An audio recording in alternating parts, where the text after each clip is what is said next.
engage in personalities regarding other members or to question the motives of a colleague.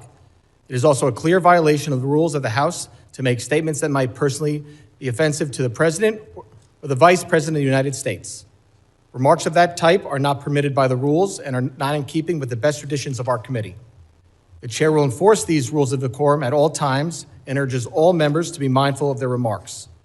Further, under the rules of the House, the Chairman is responsible for maintaining order and preserving decorum in the committee room. I expect audience members to be respectful of the witnesses, members, and the public.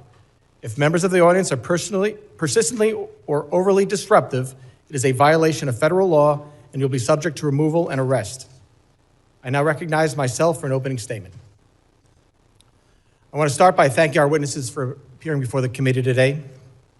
Today's hearing provides the American people the ability to hear directly from the leaders that enforce our nation's immigration laws. It is our imperative as representatives of the people to be a voice for the people. Transparency, communication, and accountability are keys to good government. This is why oversight is important. Informing Congress and the public is not casting accusations, nor is it a punishment. Congress has a duty to hear directly from the executive branch, a duty I take seriously. And the executive branch has a duty to keep us informed. While this hearing was long planned, we sit here today at an inflection point, an opportunity to assess and reinforce the integrity of immigration enforcement and to strengthen public trust. An opportunity to emphasize and underscore the Department of Homeland Security's no-fail mission as a whole. My top priority as chairman is, and will always be, protecting America while ensuring the safety of law enforcement. This is further important in the context of another potential shutdown of the department. Let me be clear, shutting down DHS makes America less safe and negatively impacts thousands of federal employees like those at TSA and CISA. The Department of Homeland Security is the nation's largest federal law enforcement agency. It is this committee's duty, regardless of administration, to conduct oversight. We need to examine how DHS components are enforcing the law and ensure they have the resources in place to do work safely, effectively, and properly. Last year, we provided historic resources through reconciliation to strengthen public safety and support for the Trump administration's unprecedented efforts to secure the border. This was the single largest investment in the domestic Homeland Security mission. To succeed, we all need to work together seamlessly, and this committee is a partner in that effort. It is important to remember how we got here. For years, we witnessed a blanket refusal to enforce the law, wide open borders, catch and release policies, and uncontrolled mass migration. These policies undermined the rule of law and endangered all Americans. Enforcing immigration law is not optional. The Trump administration's record on border security is irrefutable. Nationwide border encounters last December decreased 91% compared to 2023. Apprehensions between ports of entry last December decreased 86% compared to 2024. And we ended last year with 8 consecutive months of 0 parole releases by Border Patrol. Further, thousands of criminal illegal aliens have been detained and deported. These actions make America safer and more secure. But the credibility of these successes is on the line. We must take the temperature down and look at the record of enforcement actions through rational eyes. We've seen a significant increase in violent rhetoric and agitation. We've seen a significant increase in attacks on federal law enforcement and in the number of threats facing them and their families. This committee highlighted the threat increases to law enforcement at an earlier hearing. We have seen state and local jurisdictions refuse to protect federal law enforcement officers. And obviously, we have now seen the deaths of 2 American citizens in Minnesota. This is all unacceptable and preventable. The safety of law enforcement and the communities they serve and protect must always come first. When officials or elected leaders rush to conclusions about law enforcement or their fellow Americans, public trust suffers. There must be complete and impartial investigation. I expect each of our witnesses to keep this committee fully informed as the investigations run their course, and I will ensure this happens. While these investigations are ongoing, officials and elected leaders cannot rush to judgment. I cannot put myself in the shoes of law enforcement, nor can I imagine what the families of Ms. Good and Mr. Preddy are enduring today. Public trust and public safety go hand in hand. We cannot have one without the other.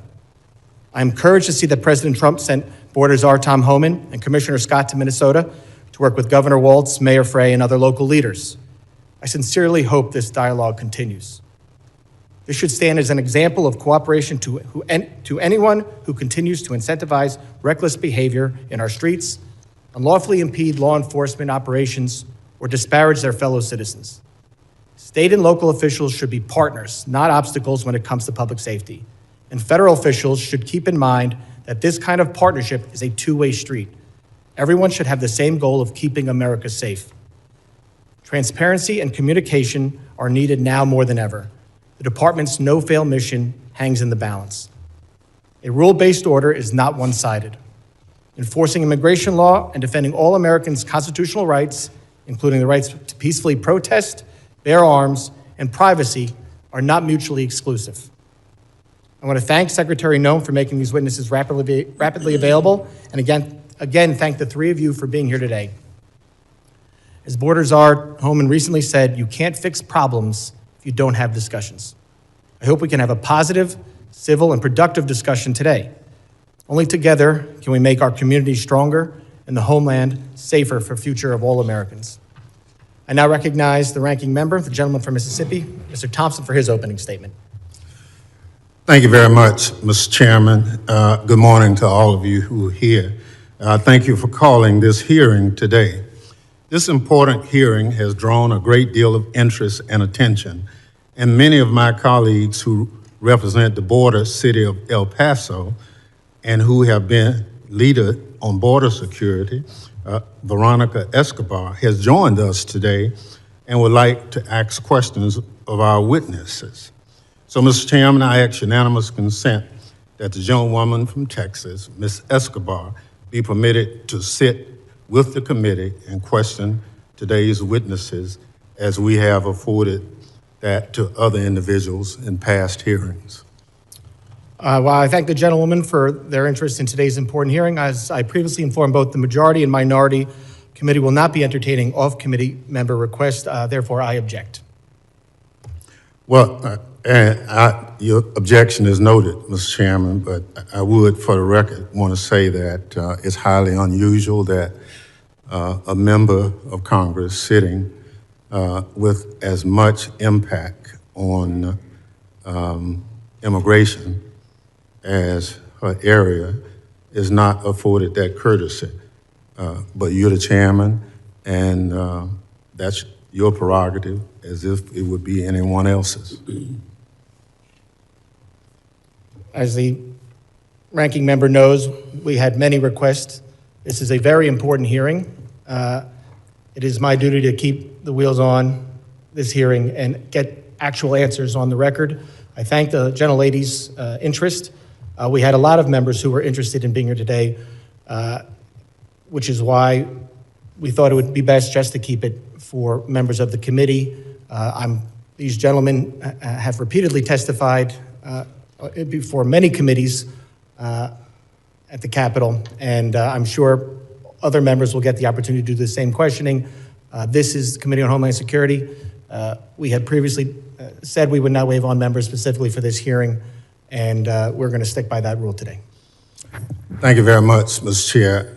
May I say to Ms. Escobar, if there are questions you would like to have asked of these witnesses, if you will provide those questions to me or any other member of the committee, we'll be more than happy to transmit them. Thank you so much.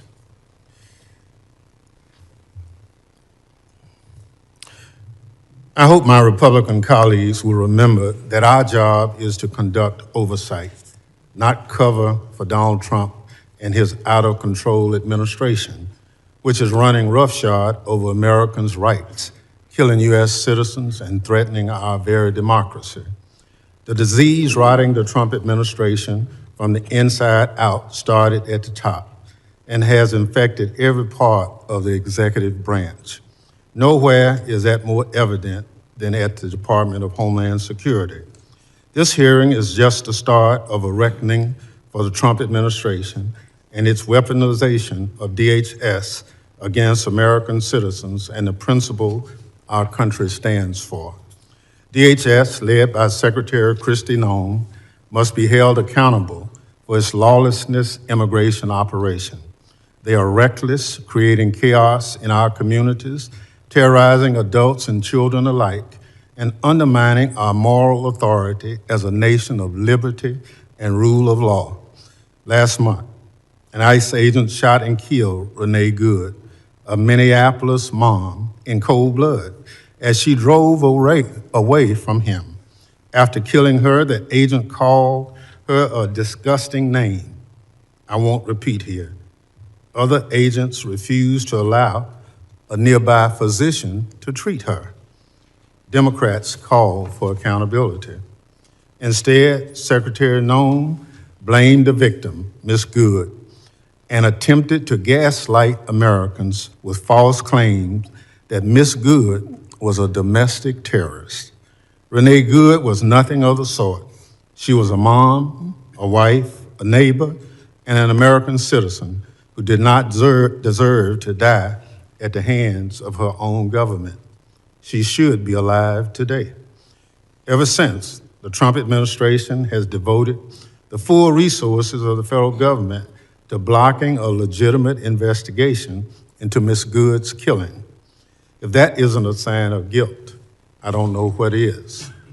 Federal prosecutors had a warrant to collect evidence from Ms. Good's vehicle for a civil rights investigation into ICE's use of force, but FBI Director Kash Patel and other Trump administration officials demanded they drop it. Career prosecutors, duly bound to the rule of law, not the political prerogatives of the White House, resigned in protest. Blocking an investigation into the government's use of force against one of its own citizens is a self-dictatorship, not democracy. Every American should be outraged. Democrats tried to get answers in the aftermath of Ms. Good's shooting. We called on Acting Director Todd Lyons to testify at the committee's hearing 3 weeks ago. Unfortunately, he turned down the committee's invitation. This is part of a pattern of the Trump administration's refusal to comply with regular congressional oversight. Committee Democrats have sent multiple letters to ICE and CBP on critical issues, but most of them, 10, have gone unanswered. Mr. Chairman, I ask unanimous consent to include all 10 of these letters into the record. Without objection. ICE has blocked members of Congress from visiting its detention facilities, even after reports of horrific conditions, detainee abuse, and a detainee being murdered in a DHS facility. I was one of those individuals who parted to a lawsuit to try to get ICE to just follow the law that says members of Congress can visit ICE facilities and present themselves at any time. So I understand that it's still being litigated, but I've been given authority to go, and I plan to do it this week just to test ICE's adherence to the law. Mr. Lyons is here today, nearly a month after we invited him. I guess DHS needed time to get his story straight before he came to testify under oath. Fearing more violence from federal law enforcement, Democrats have also called on DHS to rein in immigration agents and their brutal attacks on Americans immediately following Ms. Good's murder. But DHS ignored our pleas. Instead, Greg Vino, who styled himself in Nazi attire and takes joy in deploying tear gas at Americans, continued to roam around Minneapolis with his mass gang, terrorizing people and violating their constitutional rights. And tragically, our worst fears were realized. Just days after the hearing, Mr. Lyons refused to participate in. CBP personnel shot Alex Preety, and he was face down on Minneapolis' sidewalk, killing him in broad daylight. In the video of the incident, a DHS agent can be seen cheering Mr. Preedy's death. Americans watched the video in horror. Yet once again, Secretary Nome gaslit the public, made up a demonstrably false story about Mr. Preedy and blamed the victim for his own death. Mr. Preedy was a law-abiding U.S. citizen and a VA nurse who dedicated his career to caring for our veterans. Mr. Chairman, at our last month hearing, I asked for a moment of silence in the memory of Renee Good. Today, with great sadness about another American killed at the hands of DHS, I asked that the committee observe a moment of silence in honor of Alex Preedy.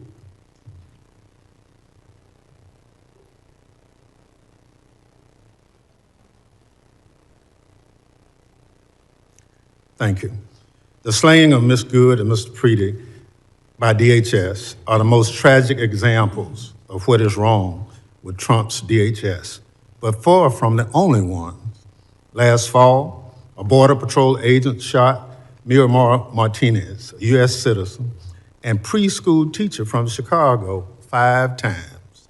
The agent bragged in text messages about shooting her, saying, quote, "I fired 5 rounds and she had 7 holes." But that in your book, boys.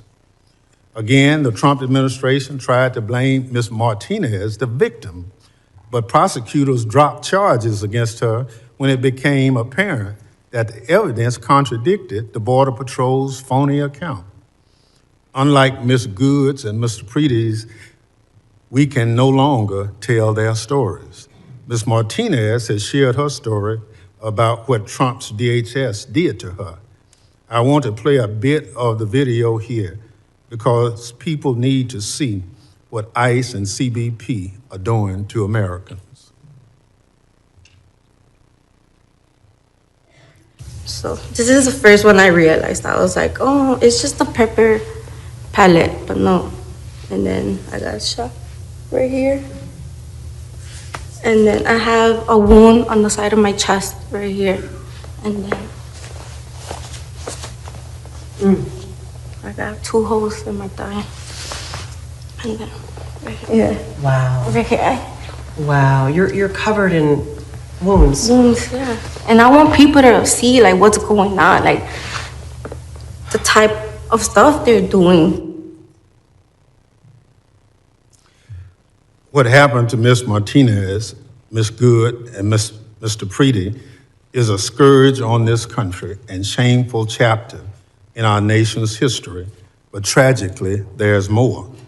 DHS agents recently used a 5-year-old Ecuadorian boy, Lehman Ramos, as bait to lure his family members outside their home to arrest them.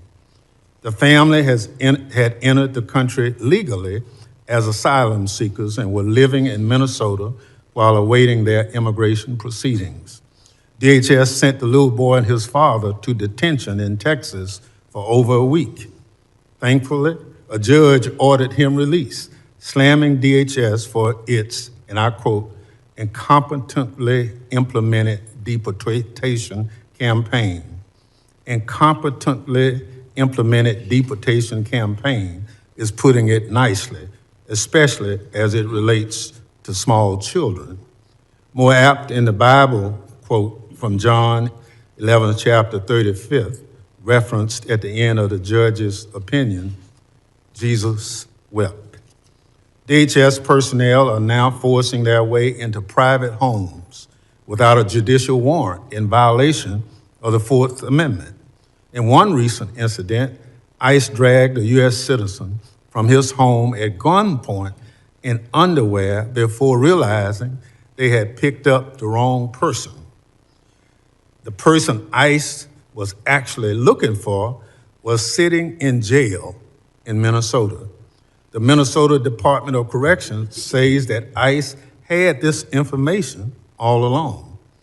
Bystander videos from Minneapolis and cities around the country show ICE and CBP personnel behaving like unprofessional goons, cursing at bystanders, and mooning people from their hotel rooms.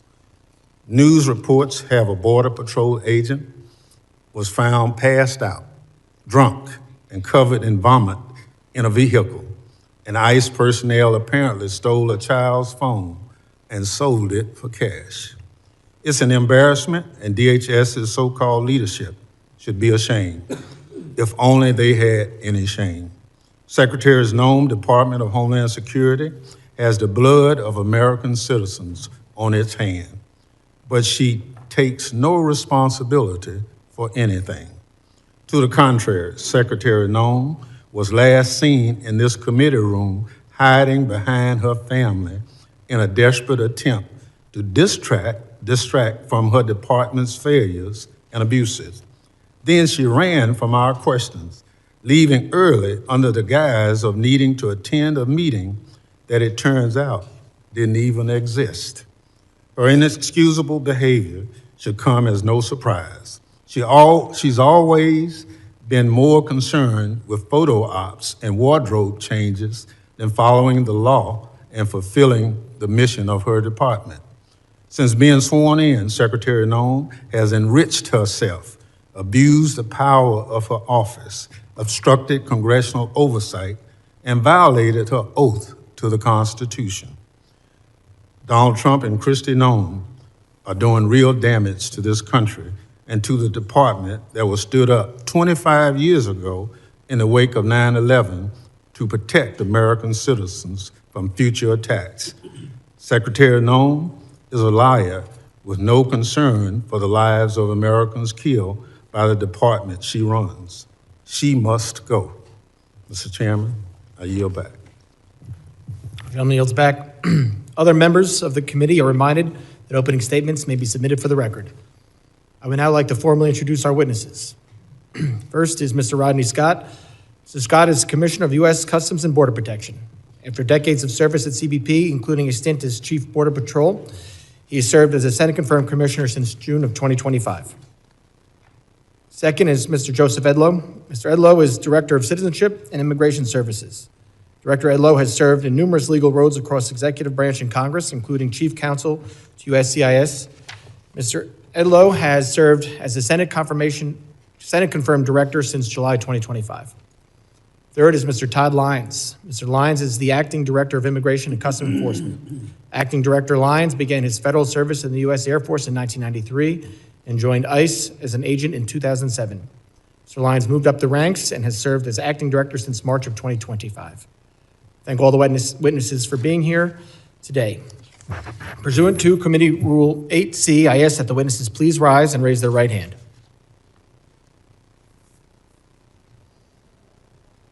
Do you solemnly swear that the testimony you will give before the Committee on Homeland Security of the United States House of Representatives will be the truth, the whole truth, and nothing but the truth, so help you God?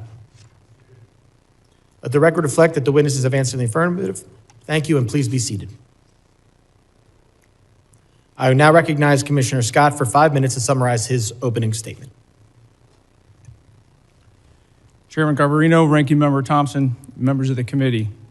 Thank you for the opportunity to appear here before you today. I'm honored to represent more than 67,000 dedicated men and women of U.S. Customs and Border Protection who are tirelessly protecting this great nation every single day by simply trying to make sure we know who and what is entering our homeland. Border security is national security. Law enforcement personnel that selflessly provide this service to America increasingly perform under difficult conditions and intense public and political scrutiny. But these brave men and women deserve our gratitude and thanks. It's my privilege to be here today joining my colleagues from Immigration and Customs Enforcement and Citizenship and Immigration Services. Our agencies work in partnership to secure the homeland and uphold the integrity of our immigration system. CBP has spent the last year rebuilding what was an intentionally broken border. As I informed Congress in 2021 and again in 2023, the open border policies of the Biden administration all but eliminated any meaningful border along this, any meaningful border. And it replaced it with a porous geographic line defined by record high encounters with illegal aliens, overwhelmed facilities, and a workforce that was stretched so far beyond their capabilities that hostile nations and the cartels exploited our border at will. That all changed on January 20th, 2025, under the leadership of President Trump. We have now implemented effective policies, established unified priorities and objectives across all federal departments, and empowered our workforce to do their jobs by simply enforcing the laws that already exist.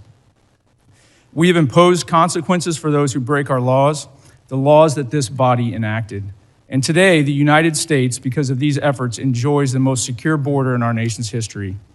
But this progress did not happen by accident. It's a result of a comprehensive approach to border security.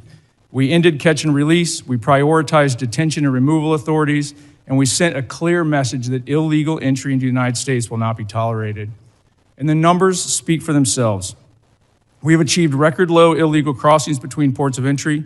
Border Patrol apprehensions along the southwest border totaled over 90,000 for the entire year. That's a number that used to represent a single month under the Biden administration. Daily encounters have dropped by 95%, averaging about 250 per day, compared to 5,000 a day during the Biden administration. Our increased enforcement also resulted in the seizure of over 617,000 pounds of illicit narcotics. That's nationwide, an 8% increase over the prior year. This included nearly 11,000 pounds of fentanyl and more than 186,000 pounds of methamphetamines. This is what having a secure border looks like. None of this would have been possible, though, without the vision and leadership of President Trump and the historic investments made in border security. The One Big Beautiful Bill, a $65 billion investment, is enabling CBP to modernize border infrastructure, deploy additional advanced technology, and to grow our workforce. Since January 2025, CBP is building smart wall at record levels. We're installing high-tech attributes where the Biden administration had shut it off. We're installing water barriers along the Rio Grande River, which denies criminals access to these routes. But that is not all. We're investing in technology at our ports of entry, non-intrusive inspection equipment, biometrics, and advanced surveillance to improve our ability to know what's coming into this country, the land, air, and sea, at and between the ports of entry. CBP's workforce is without a doubt the greatest asset that we have. The One Big Beautiful Bill is investing historic amounts of money in recruitment, hiring, and retention and training to ensure that we have the most highly qualified and capable law enforcement professionals securing our border. Due to the collaboration across all federal departments, the resultant record low encounters, CBP has been able to surge resources to support ICE's targeted enforcement operations across the nation. CBP is integrated with ICE and other partners to identify and remove dangerous criminals and others who remain in the country illegally. As recent events have demonstrated, though, our officers and agents are increasingly facing an unprecedented level of aggressive interference and intimidation when executing the laws that you have asked them to enforce. These attacks on federal law enforcement personnel are coordinated and well-funded. This is not peaceful protest. No law enforcement officer should be put at personal risk simply for doing the job that we have asked them to do. I thank you for your continued support of CBP's mission, and I look forward to answering your questions today. Thank you, Commissioner. I now recognize Director Edlow for 5 minutes to summarize his opening statement. Thank you, Mr. Chairman. Chairman Garbarino, Ranking Member Thompson, and members of the committee. It is an honor to speak to you about the priorities and progress of U.S. Citizenship and Immigration Services. I'm grateful for your partnership as we work together to uphold the rule of law, protect our citizens, and safeguard our homeland. Let me begin by expressing my appreciation to President Trump for his trust in me and to Secretary Noem for her leadership at the Department of Homeland Security. I'm proud to serve alongside a workforce that's deeply committed to advancing the President's agenda, protecting our communities, and restoring integrity to America's legal immigration system. As Director of U.S. Citizenship and Immigration Services, my vision has been straightforward and clear. Restore accountability to our immigration system and ensure that it serves the interests of the American people first and foremost. Today, I want to highlight some of our most significant accomplishments: ending the exploitation of immigration programs, putting American workers first, protecting our communities from public safety threats, protecting national security, and combating immigration fraud. Fraud isn't just a paperwork issue. It's a national security and public safety concern. Often those who wish to do us harm exploit weaknesses in our system. Over the past year, USCIS has made nearly 33,000 fraud referrals to law enforcement, a 138% increase over previous years. We conducted thousands of site visits to homes and workplaces and thousands of social media checks to ensure aliens aren't espousing anti-American sentiment. Moreover, our fraud detection and national security team completed over 21,000 investigations, identifying fraud in approximately 65% of those cases. In Operation Twin Shield in Minneapolis-St. Paul back in the fall, we uncovered marriage fraud, visa misuse, and student visa abuses, leading to denials of immigration benefits, arrests, and removal proceedings. This work led to Operation Paris, where we continue re-examining thousands of refugee cases in Minnesota, conducting thorough background checks and in-person reviews. We've also strengthened our vetting policies. If someone falsely claims U.S. citizenship to get a public benefit or try to vote, we hold them accountable through denial of citizenship or loss of immigration status. We've tightened screening to determine whether claimed marriages and family relationships are legitimate. And we've changed regulations to employment authorization is no longer automatically extended. Now we require more frequent renewals so that we can vet aliens more frequently and ensure that they deserve to remain in the country. Additionally, we've taken action to end the exploitation of immigration programs. Mass humanitarian parole programs were being abused by the prior administration. So we've restored them to Congress's original intent, allowing those benefits on a case-by-case basis. Secretary Noem also ended decades of temporary protected status for several countries, returning the program to what Congress intended: temporary protection, not permanent status in the United States. Moreover, this administration is doing more to ensure the integrity of our elections. We enhanced the SAVE program so states can verify citizenship of those on their voter rolls more effectively. Since January 2025, we've processed over 58 million queries, and 27 states are participating. Additionally, federal agencies ran nearly 206 million SAVE queries last year to identify fraud and preserve public assistance benefits for lawful U.S. residents and citizens. We're also putting American taxpayers and communities and workers first. We affirmed that aliens should be self-reliant, not dependent on public assistance, and that their sponsors are liable for the cost of public benefits that they access. The Department of Homeland Security is also working to rescind the 2022 public charge rule, restoring our discretion to determine if an alien will rely on government assistance. We've proposed protecting American jobs by prioritizing H-1B visas for higher skilled, higher paid workers so that companies can't use those visas merely as a way to get cheaper non-citizen labor. We've also streamlined agricultural visa processing to better support American farmers. A major milestone was implementing the One Big Beautiful Bill, which added new fees for certain immigration processes. USCIS collects those fees, but only retains a small amount of the money, while the rest goes to other agencies and deficit reduction. Finally, protecting the American people is at the heart of everything we do. After the attack on 2 brave service members of the National Guard last November, Secretary Noem directed us to review immigration benefits for aliens from high-risk countries. In closing, U.S. Citizenship and Immigration Services is restoring integrity, accountability, and security to America's legal immigration system. These accomplishments reflect the dedication of our workforce and the transformative leadership of President Trump and Secretary Noem, both of whom have allowed USCIS to do the job it was created by Congress to do. We stand ready to continue working with Congress to protect the homeland and uphold the rule of law. Thank you, and I look forward to your questions. Thank you, Director Udlow. I now recognize Acting Director Lyons for 5 minutes to summarize his opening statement. Good morning. Chairman Garbarino, Ranking Member Thompson, distinguished members of the committee, thank you for the invitation to discuss the critical work U.S. Immigration and Customs is doing every day to carry out President Trump's agenda, to keep America safe, restore order to our communities, and return the rule of law to this country. Under the leadership of President Trump and DHS Secretary Kristi Noem, the men and women of ICE have been empowered to do exactly what they're trained to do: arrest and remove illegal aliens and criminals from our communities. We are enhancing public safety, securing our national security, and finally restoring integrity to the immigration system that had been allowed to collapse. We have supercharged our partnerships with state and local law enforcement, empowering officers around the country through the 287G program to help ICE identify and remove criminal aliens. Those partnerships have increased more than 900% since President Trump took office. and our communities are safer for it. I am also proud of our agency's unprecedented hiring campaign that led to hiring of more than 12,000 officers and special agents in less than a year, and more than 222,000 individuals submitted applications. This expansion of a well-trained and well-vetted workforce will help further ICE's abilities to execute President's and Secretary's bold agenda.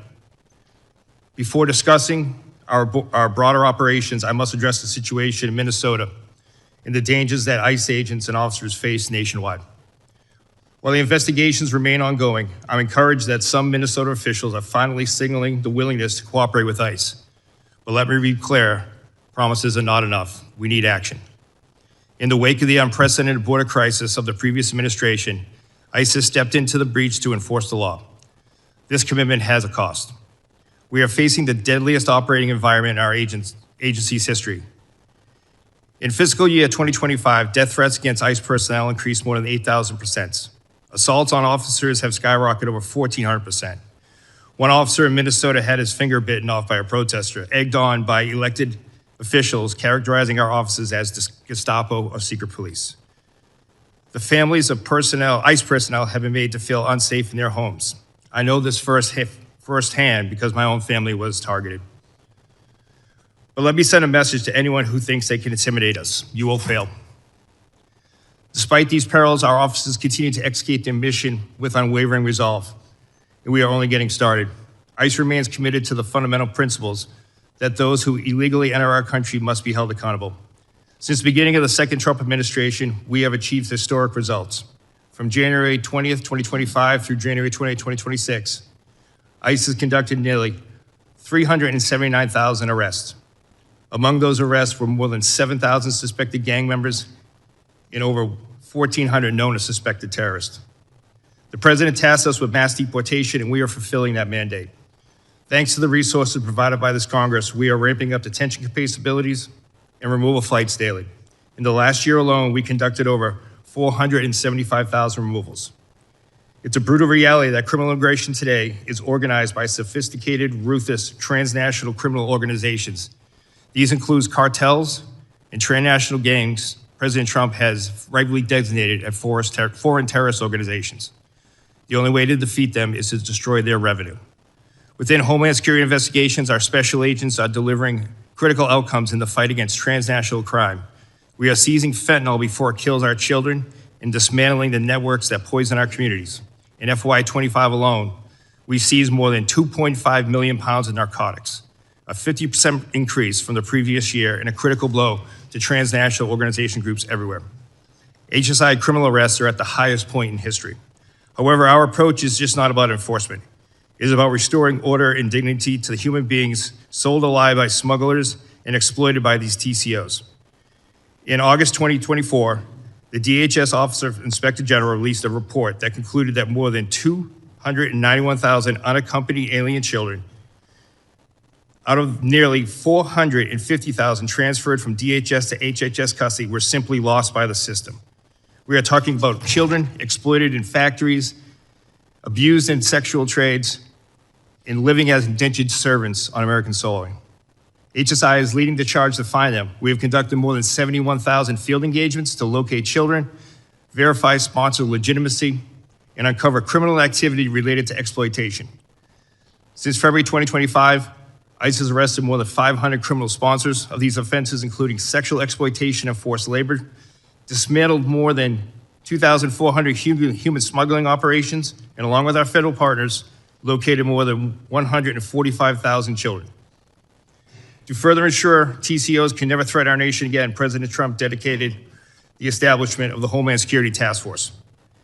The Homeland Security Task Forces represent the most aggressive and coordinated attack on TCOs in history. Through Cross-Border Financial Crime Center, we have developed and implemented a strategy to combat rampant fraud, including government programs in Minnesota and across the country. Using this strategy, HSI has opened numerous criminal investigations into the complex fraud systems that have resulted in the thefts of billions.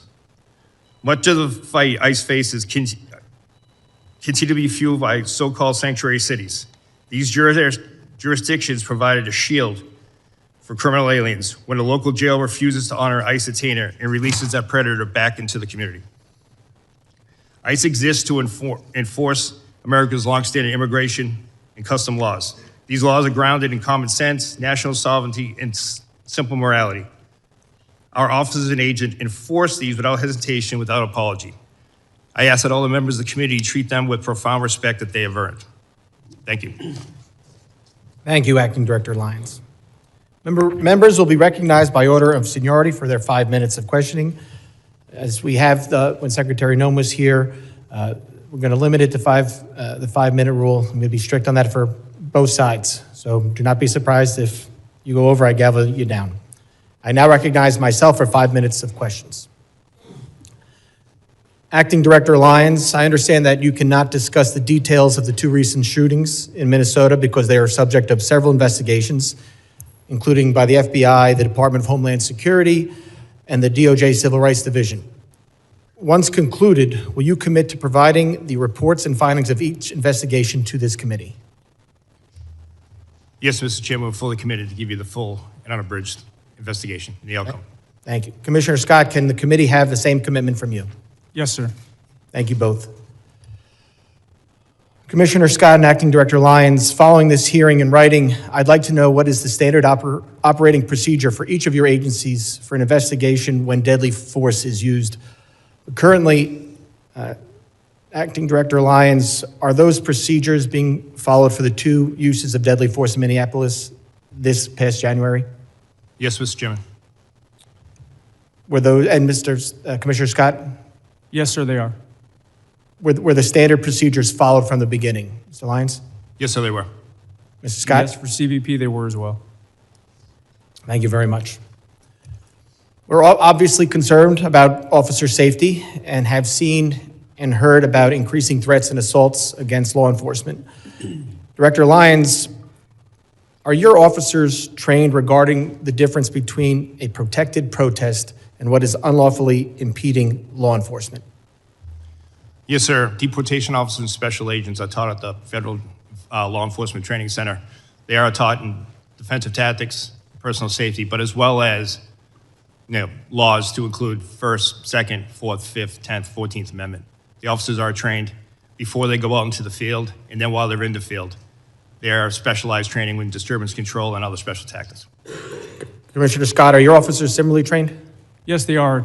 At FLETC, ongoing training in the field, and then anytime we're deploying them to the interior, they get updated law refresher training to include First Amendment and Fourth Amendment. So I want to focus on the training here because with the historic investment in both ICE and CBP, there was a surge in hiring. I need to know, for these new hires, is the training different than what other agents and officers received before the hiring surge? Mr. Lyons, I'll let you start there. No, sir, it's not. The training was never, the meat of the training was never removed. The timeline was. We took training from 5 days a week, 8 hours a day, to 6 days a week, 12 hours a day. In addition to that, training is different in the fact that before officers even go to the Federal Law Enforcement Training Academy, there's pre-employment training, which we never had before. And on top of that, we've adapted our on-the-job training program, which is much like a city or state field training officer program that once they are removed from the Federal Law Enforcement Training Academy, have graduated, before they return to their field offices, they're assigned a field training officer, and that's continued on after that. So let me get this go. For ICE officers, the curriculum has stayed the same, but it's now a quicker training. The timeline has moved up? That's correct, sir. Okay, but the curriculum is the same. Yes, sir. All right. Commissioner Scott, can you talk about if there's been a change in training since the hiring surge? There's been no change in the training within Customs and Border Protection. Border Patrol agents go through a 117-day academy. The CBP officers go through a 103-day academy. That's actually training days. There's been no changes to that. So the only change that has been made is in our quarterly training. We've added scenarios based on what we most likely think they will encounter in the field. So we've actually added some of the protest type encounters as well. So there's been no change in the timeline either. Similar, ICE did that. You did not. No, we did not. Okay. And while this is nothing, because this is my last question, I'm sure. While understanding they are not suitable for every occasion, there's been a lot of talk about the use of deadly force. Are agents and officers equipped with and trained in the use of tasers or other less lethal alternatives to avoid the use of deadly force? And Mr. Director Lyons, I'll start with you, and then Mrs. Scott, you can finish. Yes, sir. Every deportation officer special agent are trained in secondary weapons, which include the taser, OC spray, and baton. They're And trained those are made available. and they're equipped. Yes, sir. Mr. Scott? So a similar answer that all of our agents have to carry a secondary weapon. They trained at the academy, and then they go through quarterly refresher training every 3 months. Okay, I appreciate it. I will have, I'm sure, for some follow-up questions today, and I will submit those to you in writing. But with that, I yield back, and I now recognize the ranking member for 5 minutes of questions. Thank you very much, Mr. Chairman. Mr. Lyons, how many ICE agents have cameras as of today? Sir, as of today, more than 3,000 ICE officers have cameras that are active in the field, with another 6,000 being deployed, sir. So how many in the field? How many ICE agents are in the field as of today? Oh, I'm sorry, sir. Agents in the field today? You said agents in the field. I'm just trying to get the number of ICE agents who have cameras on their body as of today. Approximately 3,000, sir. 3,000 out of how many? Out of approximately 13,000, sir, that are in the field. So you have 3,000 out of 13,000 who have cameras. Yes, sir. Mr. Scott? I don't have the actual number in front of me right now. It's about 10,000. We're building that program out as we speak. 10,000 out of how many? Out of about 67,000. But the Out of- catch there out is of- the ports of entry, we have significant nope, video. Nope. I don't want to go to ports of entry. I just want to know how many cameras right now do you have on your agents? When you say agents, Border Patrol agents, there's about 10,000. 10,000 That's an out, estimate, sir. 10,000 out of how many? Out of 20,000 Border Patrol agents. So half of them. Approximately, yes. So I'll give you a chance to look at that, since you said approximately, and get back to the committee on what's the accurate number.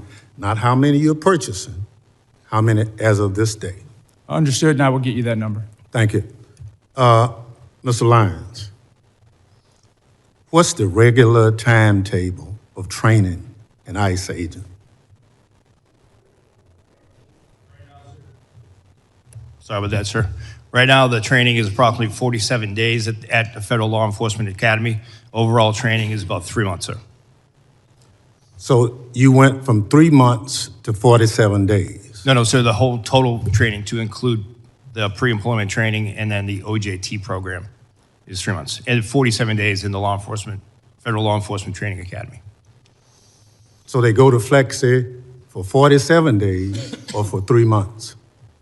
No, sir, you asked for the total training time. The total training time now is a combined 3 months, sir, with 47 days at the Federal Law Enforcement Training Academy. So you didn't reduce the timeline for any of the ICE agents to come on board?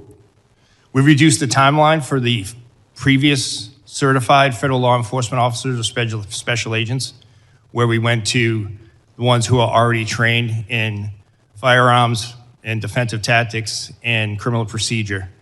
We adapted to a shorter program so they would just have the extensive Immigration Nationality Act training, immigration law, and ICE-specific training.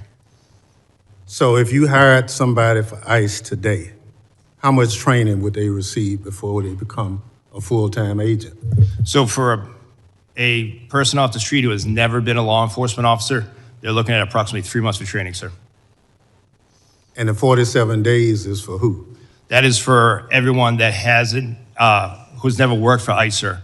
So you could have someone that's a Capitol Police officer. They would not have to go through extended training for when it comes to defensive tactics, firearms, et cetera. They would have to go through the rigorous immigration training, which unfortunately immigration law is just as confusing and long as tax code, which we have to ensure that we devote that extensive time to. Thank you so much. But Yes, sir. would you provide the committee with the timeline? Yes, sir. We will provide you. Some of us understand it's 47 days. Yes, sir. We will But provide you're you telling us it's 3 months. from the beginning, sir, when they go ahead and come on pre-employment training to the Okay. Thank you. OJT program afterwards. But we will provide the committee with the full Okay. each breakdown. For Mr. Lyons and Mr. Scott, Over the past several weeks, the President has made a series of comments regarding the midterm election. The President has urged my Republican colleagues in Congress to nationalize elections. Now, are you involved in any planning on guarding precincts in this country as of today? Mr. Scott? No, sir. Mr. Lyons? No, sir. So there's no information, you've not been asked to start deploying people for areas anywhere? No, sir. Well, thank you very much. Mr. Lyons, I'll get it in writing, Mr. Chairman. I'm going to follow your directions on that. Gentleman yields back. Thank you, Ranking Member. I now recognize the gentleman from Texas, Mr. McCall, for 5 minutes of questions. Thank you, Mr. Chairman. A decade ago when I chaired this committee, Mr. Thompson and I passed a bill to authorize ICE into law. It was a bipartisan effort. It passed the House overwhelmingly, both Republican and Democrat. A decade later, here we are. The Dems have called to abolish ICE. Now they're trying to shut it down. So what has happened in that 10 years? Let's go back to the last 4 to 5 years. What happened in this country and at the border? As someone who lives in a border state of Texas, we saw the most dangerous, wide open border that I've seen in my 22 years in Congress. 10 to 12 million people, and that's what we know about. I think it's far greater, came into this country. Many of them dangerous, violent criminals, some known or suspected terrorists, which I find extremely dangerous. That's why I served as an impeachment manager for Mayorkas, because he violated federal law. The federal statute says, as a former federal prosecutor, I know this, shall detain aggravated felons. What did Mayorkas do? He told his agents, that's discretionary. You can release them. As a result, we had tens of thousands of aggravated felons left on the streets of America to roam freely, not to mention the human and sex trafficking of children, Mr. Lyons, as you pointed out. So what is the administration trying to do? They're trying to remove a public safety threat from the United States of America. That is their job. Restoring public safety should be the number one priority. And one of the problems here, as I examine it, is that Minnesota, Minneapolis in particular, is a sanctuary city. What does that mean? That means that it's a magnet for illegal. They're protected under the current situation because state and locals will not cooperate with federal law enforcement. In fact, Mr. Lyons, is it not true that they were not honoring ICE detainers that were put on dangerous felons in prison so that you could remove them from the United States? That is correct, sir. The detainees were not honored at the local level in Minneapolis. This is the number one violation. In addition, the rhetoric on the left led to over 1,000% increase in assaults on ICE officers, an increase of over 8,000 of death threats to them. All this created a perfect storm for our officers being thrown into this situation. And then Agent Bovino came into the picture, and I would argue, in fairness, that he escalated the situation by the way that was handled. Your officers are not trained to effectuate crowd control. They are trained to move in surgically, go in and remove these dangerous, violent criminals from the United States of America. I've called for de-escalation after the two deaths, the two shootings that took place. I believe that these roving patrols should be done at the border rather than in the major cities of the United States. So when the president decided to remove Agent Bovino and put in Tom Homeland, who I've known for years, a consummate professional, law enforcement professional, I commended the president. And what has been done since Mr. Homeland came into the job?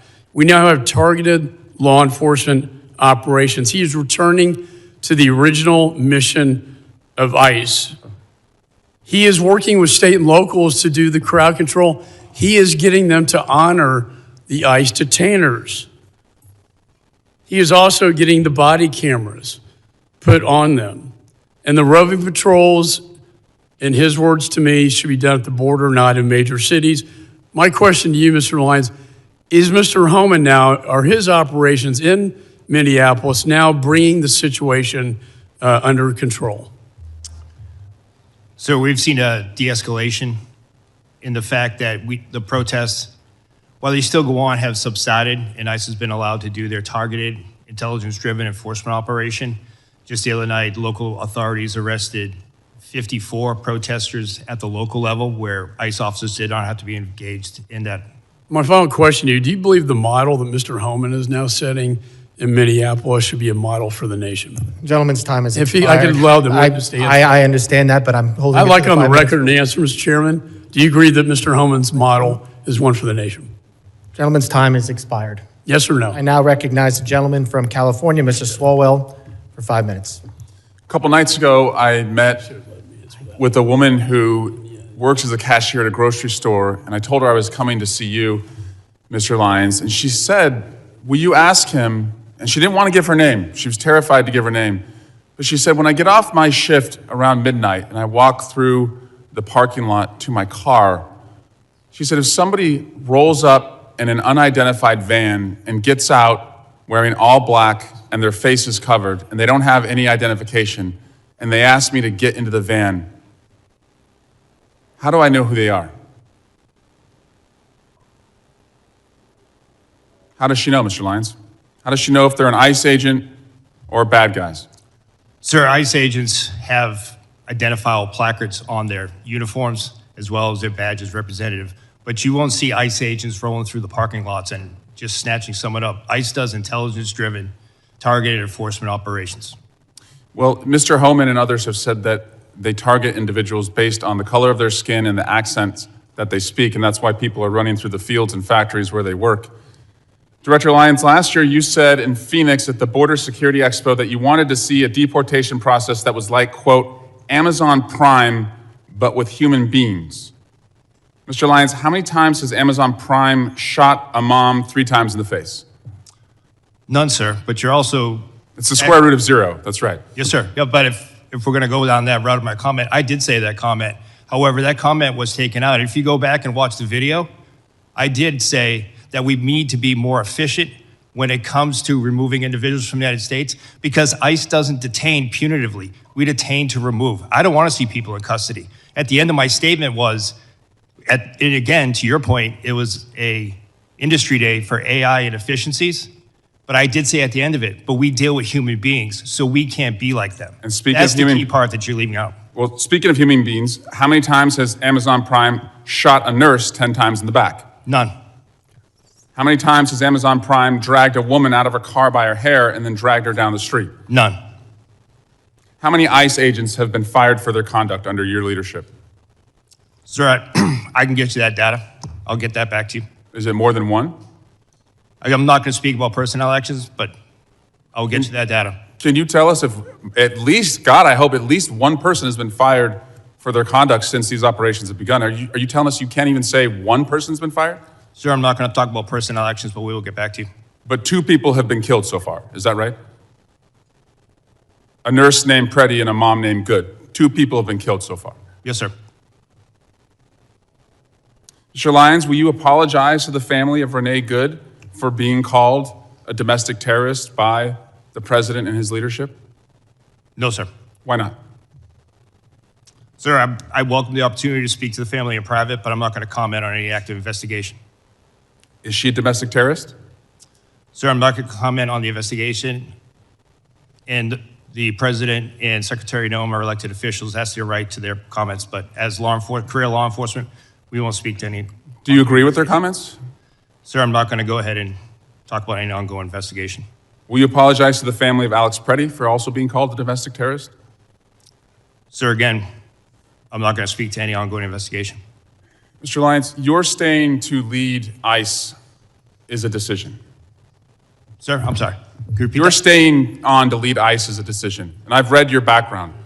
You have a decorated career. You've served in the military. You are what I would call otherwise employable. I think most people would agree this is not the only job that you can get. But since you've been on this job, women have been dragged by their hair through our streets. A 6-year-old child battling stage 4 cancer has been deported, and it turns out he was a U.S. citizen. People are running through the fields where they work. People who've gone to the streets as allies have been shot and publicly executed. It's a decision to stay on at this point. And considering your honorable service in the past and the dishonorable acts that those who have worked for you have conducted, and the disgraceful statements that the leadership above you have said, you now have a decision. Will you stand with the kids who you're supposed to protect, or will you side with the killers bringing terror to our streets? Mr. Lyons, will you resign from ICE? No, sir, I won't. Why not? Because, sir, that child that you're showing right there, the men and women of ICE took care of him when his father abandoned him and ran from Gentleman's law enforcement. time has expired. You never should have gone Gentleman's into custody. time has expired. I recognize the gentleman from Mississippi. Yield Mr. back. Guest for 5 minutes. Thank you, Mr. Chairman. Mr. Chairman, we stand on the verge of a second Democrat shutdown of the United States Department of Homeland Security just within the last 90 days. The Department of Homeland Security employs 260,000 men and women across 22 different agencies.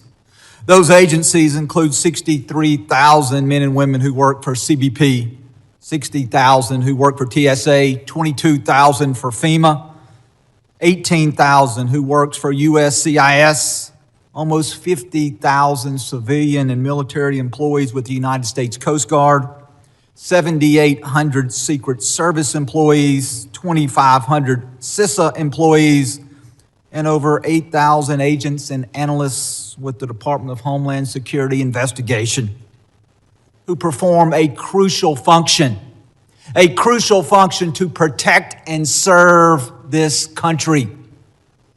This second government shutdown, led by my friends on the Democrat side of the aisle, will leave our country less safe.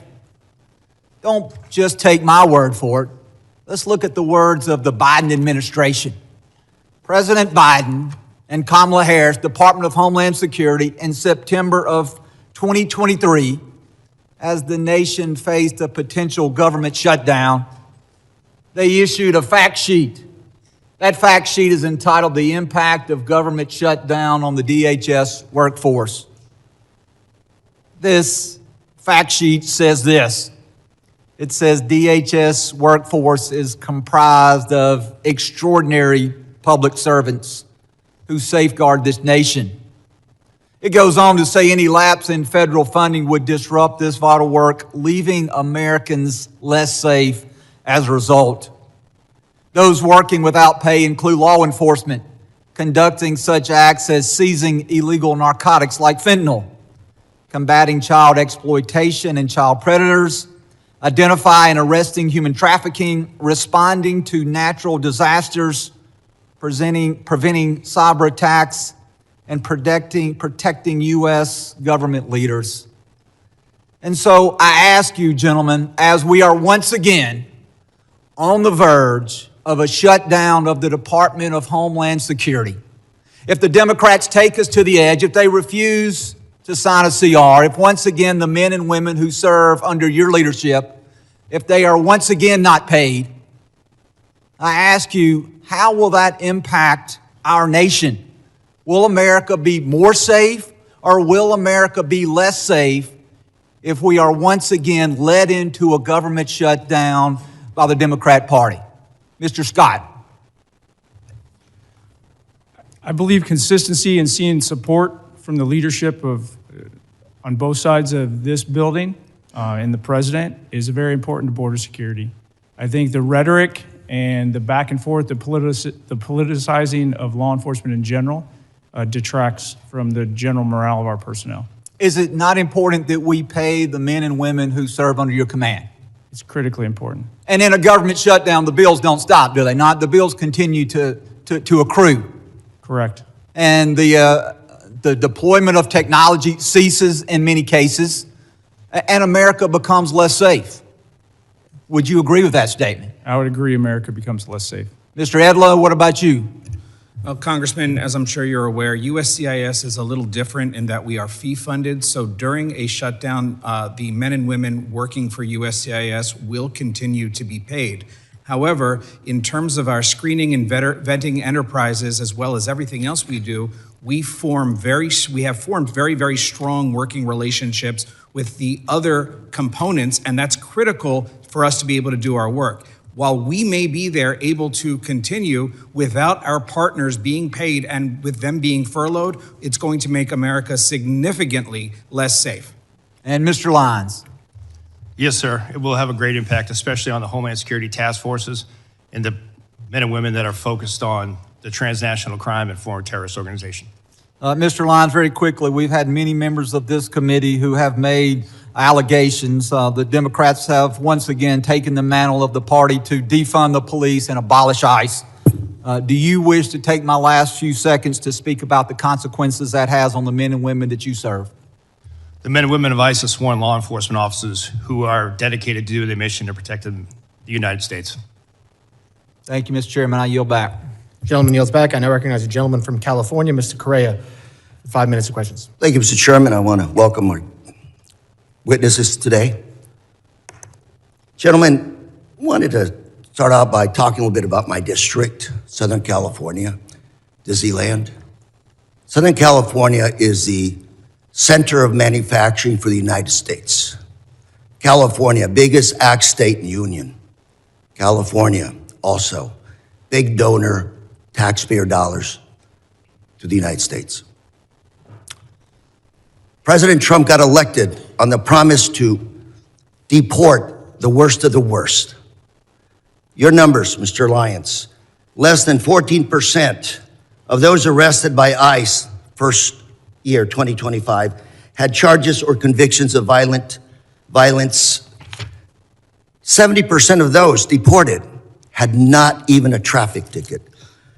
Mr. Lyons, I think we're all patriots, but I'm trying to figure out how, this is a question to you, sir, how deporting a nanny makes our nation safer, stronger, how trying to deport the father of 3 Marines make this country stronger, how deporting the parents of number of Marines at Camp Pendleton makes this nation stronger. Sir, thank you for your welcome, first off. Just to address your the numbers with the 14%, sir, that's 14% that are listed as violent criminal felonies. However, what's left out of that is the fact that what's left off that list. Those 70% that don't have a traffic ticket and deported, how has that made our nation stronger? Sir, if you look at what ICE has done, more than 60% of every individual that is in ICE custody has a pending or a conviction on a criminal charge. Not to count. Sir, let me move ahead. I only have 3 minutes, and we'll talk later. Yes, let's talk about American citizens. Again, back home. Young people asking me, what do I have to carry with me so I won't be deported? Is, Mr. Lyons, carrying a passport, is that enough so they won't be detained or deported in my district? Sir, an American citizen shouldn't carry or shouldn't feel the need to carry. Let me tell you what some of your ICE agents have done. They pulled over a gentleman in a pickup truck, showed his passport, they threw it to the side, detained him. What do we have to do to show that we're American citizens? Sir, no American citizen falls under Title VIII. No American citizen will be arrested for being an American citizen. But you just said to my colleague that nobody has been fired because of violations of the law for disciplinary actions, yet this is happening in my district. Mr. Lyons, we're a very boring district. We work hard, mind our own business. ICE in our streets now. People are terrorized. American citizens. Number of cases of Americans being detained, being taken in, some being held for 5 days. Sir, what do we do with those people in that situation? What do we tell them? Sir, I don't know of any particular case that you're speaking of, American citizen being I'm more than happy to provide you a list, sir. 100%, sir. So let me ask you, sir,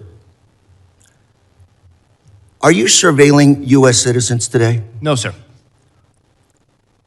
Those people protesting, practicing this First Amendment right, photos of them, data taken, they're not being placed in any kind of a database? There is no database for protesters, sir. One of your officers in Maine said to one of the individuals protesting, we're going to put your face in a little database. What does that mean? Do you have a little database No, sir. of Americans? No, sir, we don't. Then what do you think your ICE agent was doing to this individual when he said those statements? I can't speak for that individual, sir, but I can assure you there is no database that's tracking United States citizens. Sir, California, we're a sanctuary state. Does that cause you a problem picking up individuals? Yes, sir. I have with me today some data from Sheriff Barnes, Orange County Sheriff.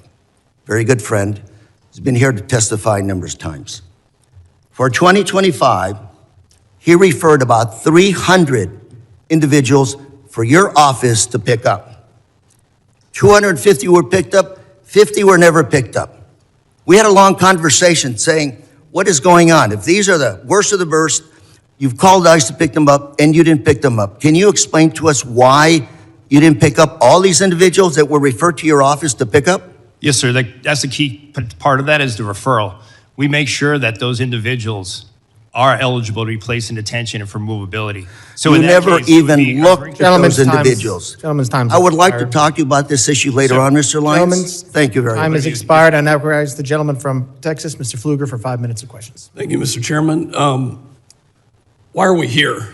And I think it's pretty clear that until proven otherwise, at 5 years of experience, that it seems like one side of the aisle is in favor of open borders and wants to abolish ICE. And I hope that that can be proven wrong. And the other side of the aisle wants to enforce the laws that are on the books. Commissioner Scott, how many administrations have you worked for in your career? Since the Clinton administration? So multiple Republicans and multiple Democrats. Correct. Is it a crime to enter this country illegally and to skip a notice to appear, to skip a court-ordered appearance, and to not comply with the laws that are on the books? Yes, sir. Has that changed since you started working for President Clinton? No. So I can't imagine establishing the fact that it is a crime to skip a notice to appear. We had 10 to 12 million people who entered this country illegally in the Biden administration. As a conservative estimate, there are sanctuary cities all throughout the United States who have said, we will not comply with federal laws. That's why we're here today. I can't imagine being a DHS officer, an ICE officer, and being threatened with violence, having death threats, being doxxed, having your family identified, putting that on the internet, and violently telling you that they are going to kill you because you are enforcing the laws that are on this book that were passed by both sides of the aisle in this body. Director Lyons, how many of your agents are being doxxed, threatened, or harassed? We've had over 8,000% increase on death threats.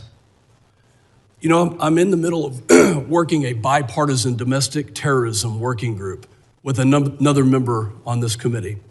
There is a group called Defend 612 that has come out with tactics, techniques, and procedures in Minneapolis to do things like encourage protesters to impede law enforcement, to push civilians towards legally and physically risky confrontations, to help mobilize a counter-protest, to coordinate strategies and trainings to aid illegal immigrants to avoid detention. Are you familiar with groups like this, Defend 612? Yes, sir. We have multiple groups around that in all 50 states. There's an article written by Christina Buttons, and I'd like unanimous consent to enter this into the record, called Inside Minneapolis's ICE Watch Network. Chairman, I seek unanimous consent to enter. Without objection. This article talks about these tactics, techniques, and procedures that put your law enforcement agents and your agents at risk. What is different about Minneapolis? What kind of coordination have you received from the local police department that we don't see any of this in Texas? We've not seen, and there have been many ICE operations that have happened in Texas, but what's different from what you've seen in Minneapolis? Unfortunately, sir, in the beginning of the Minneapolis operation, we didn't see any cooperation at the state or the local level, whether it be from the Minneapolis Police Department or the Minnesota State Police, which led to ICE officers and agents, as well as our other federal partners, pretty much having to defend themselves from whatever impediment, riots, or protests. Were they told by local elected officials not to cooperate? Yes, sir. Is that because they're a sanctuary city? I'm assuming that's in what it is, part- sir, but I can't speak to the mind of those elected officials, but they were ordered not to stand down. How did it make you feel as somebody who carries out the laws that this body has passed when you hear the mayor of Minneapolis say F ICE?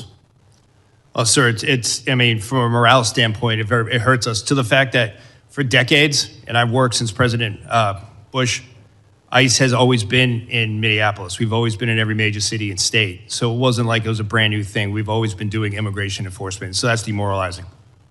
Commissioner Scott, are you separating families? No. Tell me about when you served President Obama. Has anything changed in the policy of deportation? And how many people did President Obama deport? I don't have that number in front of me. Policies and how things are enforced do change. The laws have not changed. I believe what you're referring to is literally when someone is arrested, whether it's on immigration or whether it's a normal criminal offense, and they have children, we don't necessarily prosecute the children. But when someone's deported, if they want to take their children with them, they have that right. We do not separate them.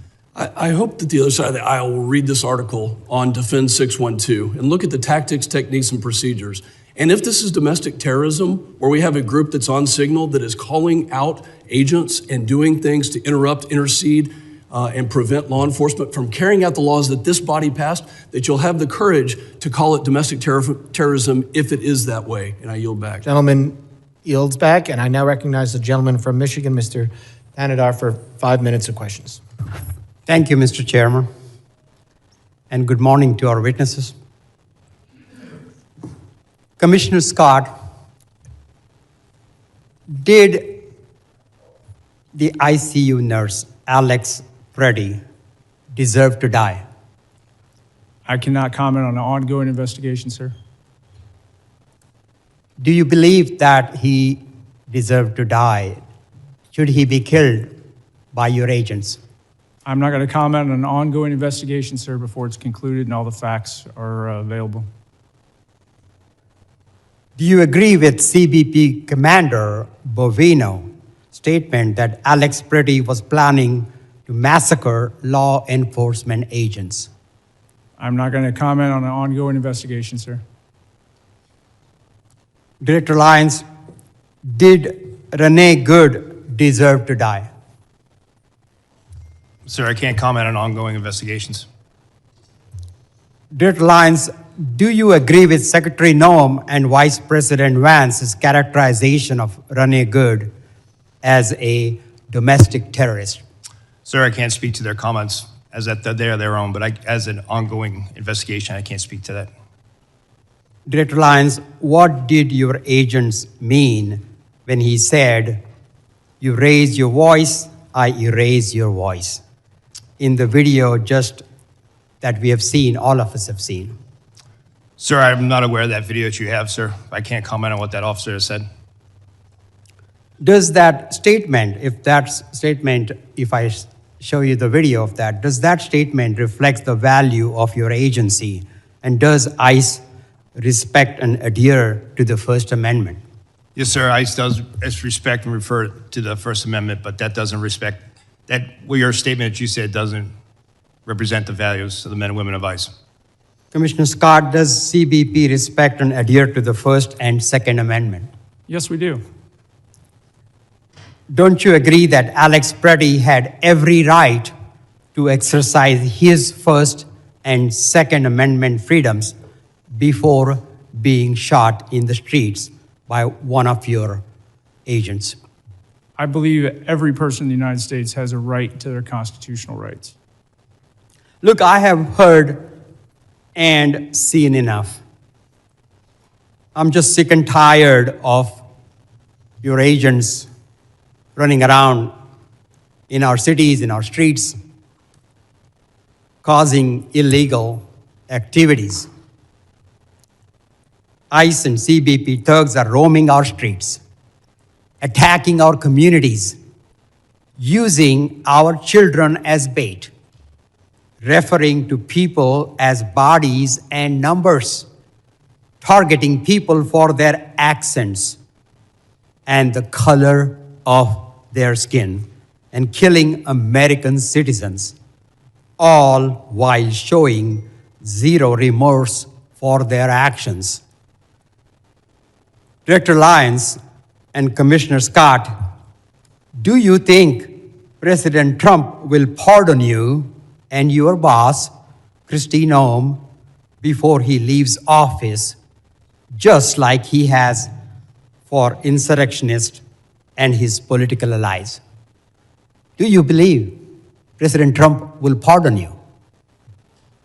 Because, go ahead. I'm not going to speak on behalf of President Trump, but I'll tell you, I signed up for this job to protect America, and I'm very proud of the service that I provide, and I don't need a pardon from anybody. Well, you better hope so. You better hope you get being pardoned, because you will be held accountable for the absolute disregard of the law your agencies have shown over the past year. Your agencies have lost the trust of the American people, with millions taking to the streets to protect the illegal actions of your agencies. And that's why I introduced a bill in the United States Congress to abolish ICE. ICE must be abolished. I also co-sponsored a bill to impeach Secretary Kristi Noem. And I believe Kristi Noem must be impeached.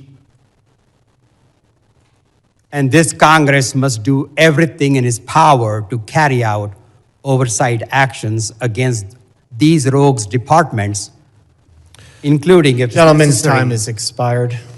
A witness has requested a break.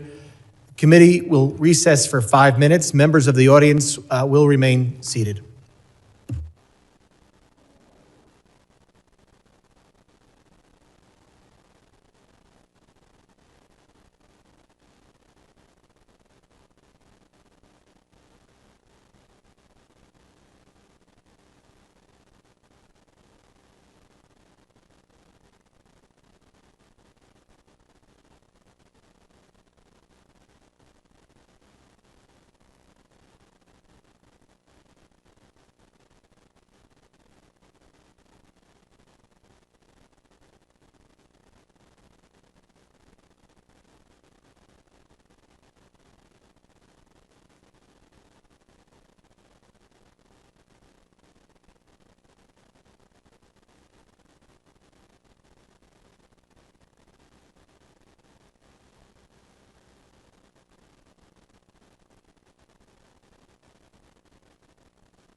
Committee will come to order. I now recognize the gentleman from Texas, Mr. Gonzalez, for 5 minutes of questions. Thank you, Chairman, and thank you, gentlemen, for your service to our great country. I was speaking to some agents that were deployed from Texas to Minnesota, just asking for the ground truth of what was happening. And one of the things that stood out to me is one of the agents said, Tony, it reminds me a lot of Fallujah. Having someone that served in Fallujah, that caught my attention. And so my question first is to you, Commissioner Scott, is on the safety of our agents. In particular, I see that these task forces work, these anti-gang, these anti-terrorism task forces. But thinking of Fallujah reminds me of we were fighting a war that was the Persian Gulf when the world had changed. And so my question is there a way we can protect our law enforcement, our federal law enforcement agents, in particular through, I've got a bill in particular through bulletproof glass or ballistic windshields. Is that something you think that could help protect the law enforcement officers that are on the front lines?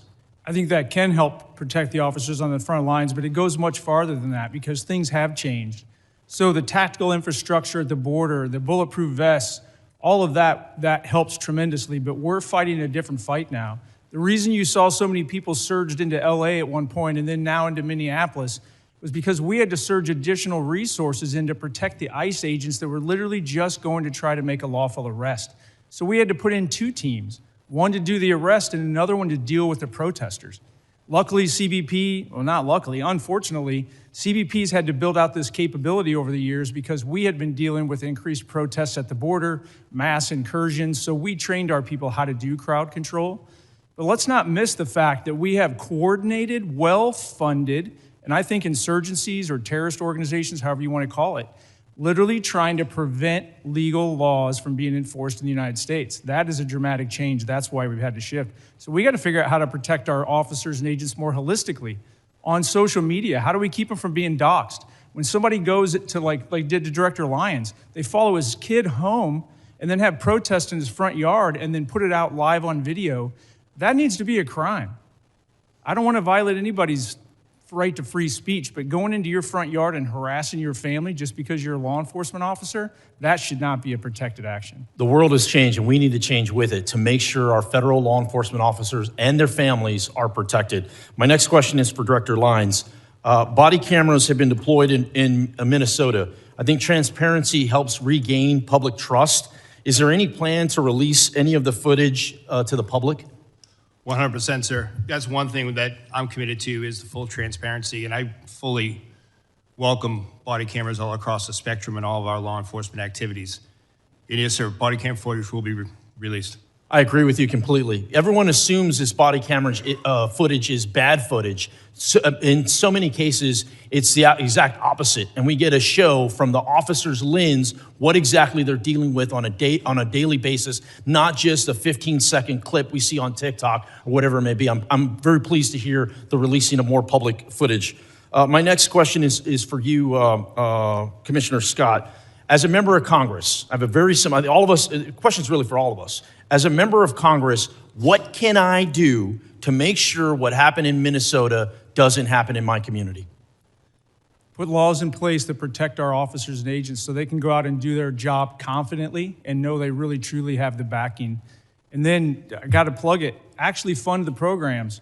So when body cameras got rolled out to CBP, the technical capability of the camera got rolled out, but the funding for the personnel to support the programs and the data, that can drain basically all your other operations. So fund the entire program so that we can be transparent and that we can make sure America knows what we're doing because that trust is critically important. Thank you for that. My next question is Director Edlow. Too many times we talk about the enforcement side, which I think is very important. We see the millions of criminal aliens that are loose in our country. We got to go out there and keep our community safe. But we need to be talking more about the legal aspect of it, the people that are doing it the right way. I was very encouraged to see 65,000 visas get released not too long ago. The question I have is, what are the details? What is the timeline behind that? What is the purpose of those? Can you specifically speak to the legal visa process? Well, if you're referring to the 65,000 that were the supplemental yes. H-2Bs. That's exactly right. So that's there's 60,000 or 65,000, 66,000, excuse me, that go out every year at 2 times in the year, and then Congress has for many, many years, given the department the authority through the secretary to increase that based on the needs of the country. So those visas were released. I don't remember exactly Gentlemen's when the time has expired. I apologize. And again, any questions? I know I'm being tight on the rules. We have to be. There's a lot of questions. We want to get through everything today. Any members will be able to submit questions in writing, and you can detail these. Thank you very much. I now recognize the gentleman from Rhode Island, Mr. Magaziner, for 5 minutes of questions. Mr. Lyons, has ICE hired anyone who is charged with a crime related to the January 6th riot here at the Capitol? Sir, I don't have that information, but I would say no. Would you, could you find out and please report back? Yes, sir, I'll get that. I'll take that as a get Would back. you hire someone who attacked police officers here on January 6th, even though they were unfortunately pardoned by the president? Sir, we take assault on law enforcement very serious, and we have a good, strenuous vetting program. I'm All right, sure. thank you. Commissioner Scott, how many of your agents have been disciplined for excessive use of force over the past year? I cannot comment on ongoing or I'm not asking you to current comment on personnel specific action. investigation. How many of your agents have been disciplined? I'm just asking for the total. I'll for get that excessive number force. to you. I don't have it in front of me. All right, I sent you a letter asking that question and haven't received a response. Will you commit to sending a response to me, please? Yes, sir. All right, I'd like you to view this video. This is video of what appears to be pepper spray thrown by a federal agent into Rafael Verraz's car. You okay, Mama? You okay? Seconds later, he realized his daughter, 1-year-old Ariana, was in the back seat, also battling the chemicals. Are you familiar with this incident? Yes. Okay. Now, this is a family of United States citizens who were out to get groceries at a Sam's Club in Chicago. When they arrived, they could see that there was a chaotic operation in the parking lot. They turned their vehicle to leave, at which point your agents sprayed pepper spray out of their vehicle and into the driver's side window of the Verraz's family vehicle. Is it proper procedure to aim pepper spray into the window of a moving vehicle? I'm not familiar. I don't have all the details on this. It's an ongoing I'm not asking about investigation, but to answer your specific question, is it proper we try procedure? to avoid that. No, it's not. Try to avoid it. Because you understand it's dangerous, right? Not just for the driver, but for pedestrians, for other people who could be hit by a car if a driver is blinded, right? I 100% understand that, but you're talking about intentional versus not intentional. Well, now listen. I've been in a vehicle the in one of video, these situations. Scott, and reclaiming got my pepper time. spray From the in my own video, this face. was clearly intentional, and you know as well as I do that in any other law enforcement agency, if an officer did this, they would be put on leave, investigated, and likely disciplined. Were any of your agents ever investigated or disciplined for this incident? I'll have to get back to you on this incident. I believe it's still an So you don't ongoing know. investigation, but we have at least I'd 10 like to show open you cases. another video. This one is from Minneapolis.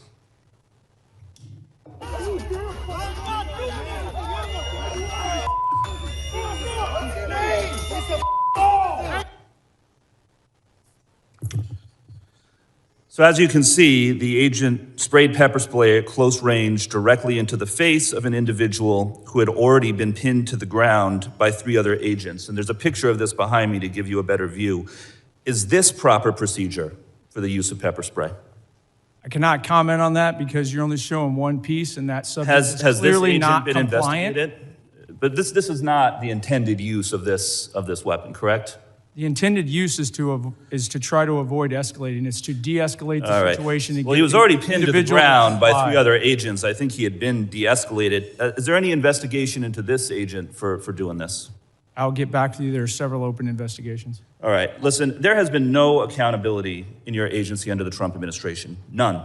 Your agency has repeatedly been caught on tape using unnecessary violence against civilians, and you can't even tell me if any of these agents have been investigated or disciplined.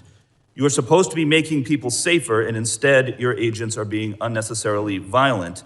And that is why the Trump administration has lost the trust of the American people on immigration. Understand, it's not just the actions of the agents in the field, it is the lack of accountability from the top that has caused public trust to erode. And there need to be major reforms before we vote to give any of you any more funding. Your agencies need to act like other law enforcement agencies. Take off the masks, wear badge numbers, enforce discipline with real standards of conduct. But accountability starts at the top. Kristi Noem is completely unfit and should be removed from office. And all of the operations that we just watched were overseen by Commander Gregory Bavino, who himself engaged in excessive use of force. He even admitted that he lied to a federal judge when he claimed he had been hit by a rock prior to throwing a tear gas canister at a crowd of civilians. But then after the footage came out, and that turned out to be not true, he admitted that he had lied about it. Mr. Scott, what disciplinary action do you plan to take against Mr. Bavino? I cannot comment on personnel actions on any. Is there an investigation underway or being considered into Mr. Bavino? Every allegation and every use of force is fully investigated. Well, please investigate him. Goes through a review You board. need to start enforcing discipline. Gentleman's in your time agency. has expired. I now recognize the gentleman from Alabama, Mr. Strong, for 5 minutes of questions. Thank you, Chairman Garbarino, Ranking Member Thompson, and thank you to all our witnesses for being here today. Let me start with the simple facts. The border is now closed. Fentanyl poisonings are down by more than 35%. I thank each of you for your service to our country. I remember in April of 23 when then Secretary Mayorkas testified before this very committee that the U.S. border was, and I quote, secure, close quote, and not open. At the same time, under his leadership, illegal alien population surged to over 11 million. They were coming from more than 160 different countries as migrants were released into our country by the millions. That's what the Biden administration, in concert with Secretary Alejandro Mayorkas, did to America. They sold America out. The consequences of their failures were predictable. When the United States failed to enforce its border, the winners are not legal immigrants or American communities. It's the cartels, drug smugglers, human traffickers, and violent criminals. We didn't need new laws to stop this crisis. We needed a president willing to enforce the laws already on the books. President Trump did exactly that. Another promise made, another promise kept. And today, the number of illegal aliens being released into our country is zero.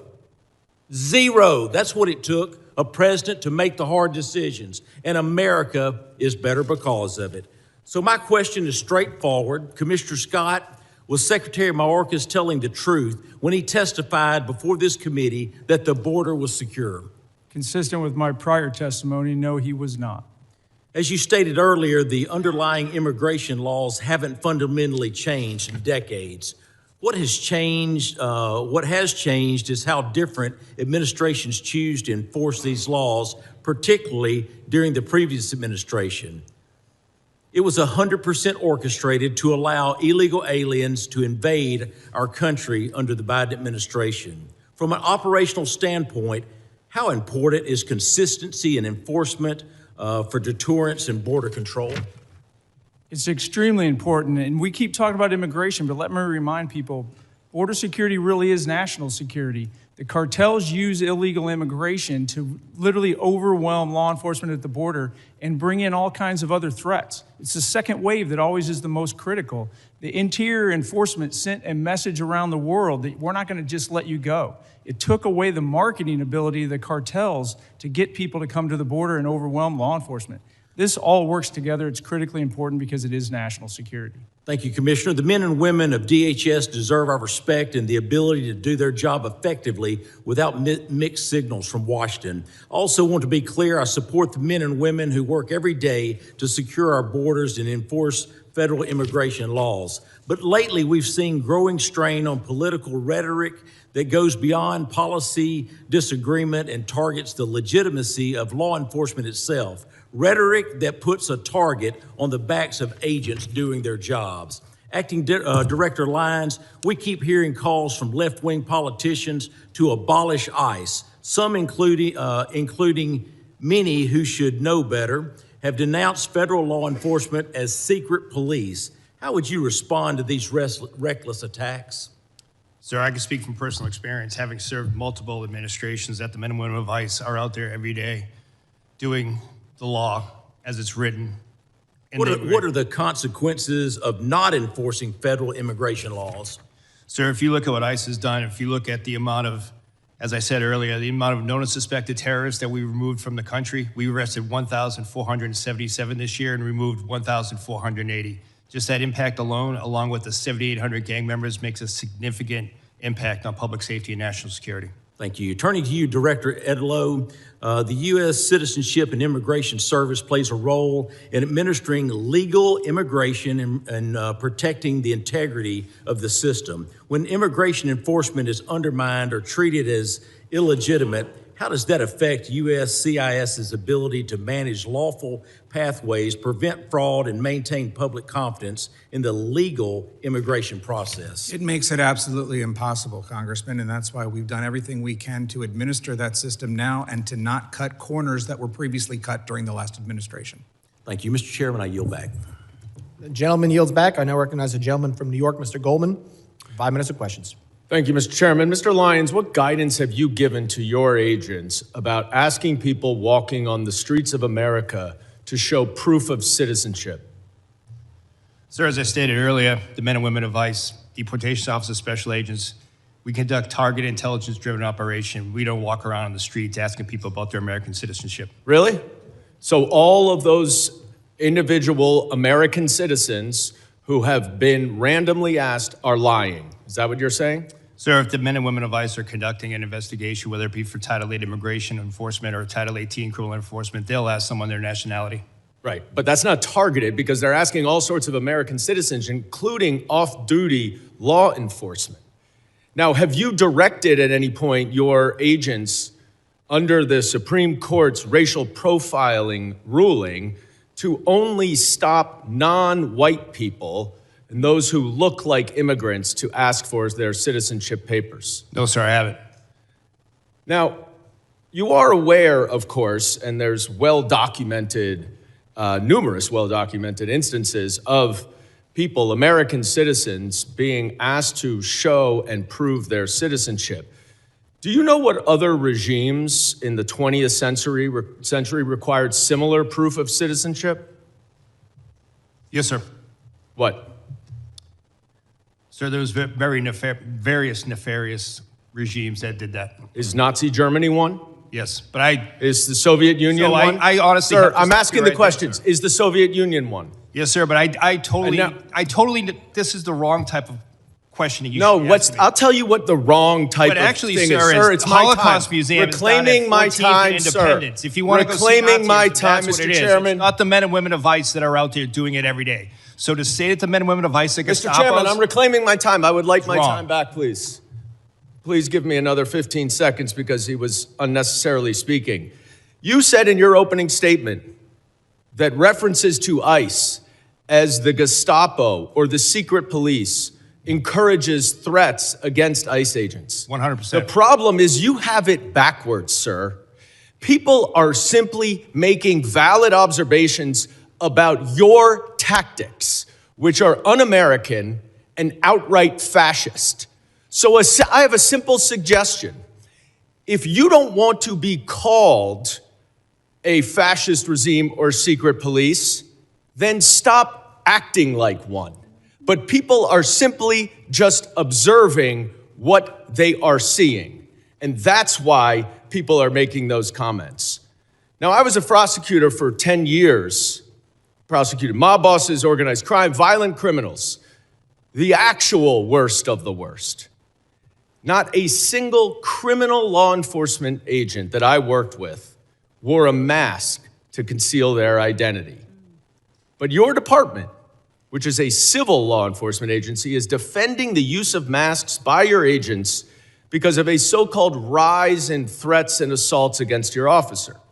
Now, you said in your opening testimony that assaults against ICE officers are up by more than 1,400%, which is now even more than the 1,300% that your gaslighting spokesperson, Tricia from Ohio, has recently been citing.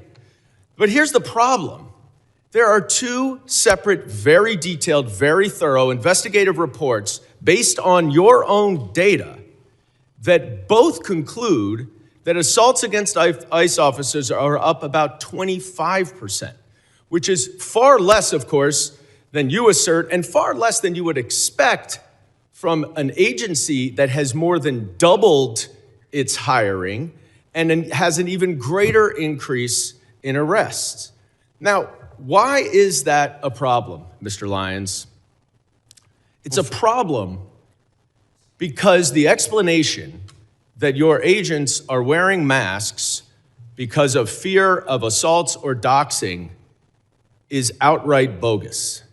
You and your untrained, unqualified, unvetted, unidentified agents are intentionally terrorizing our cities and communities all over this country to avoid accountability for their excessive force and their lawless actions.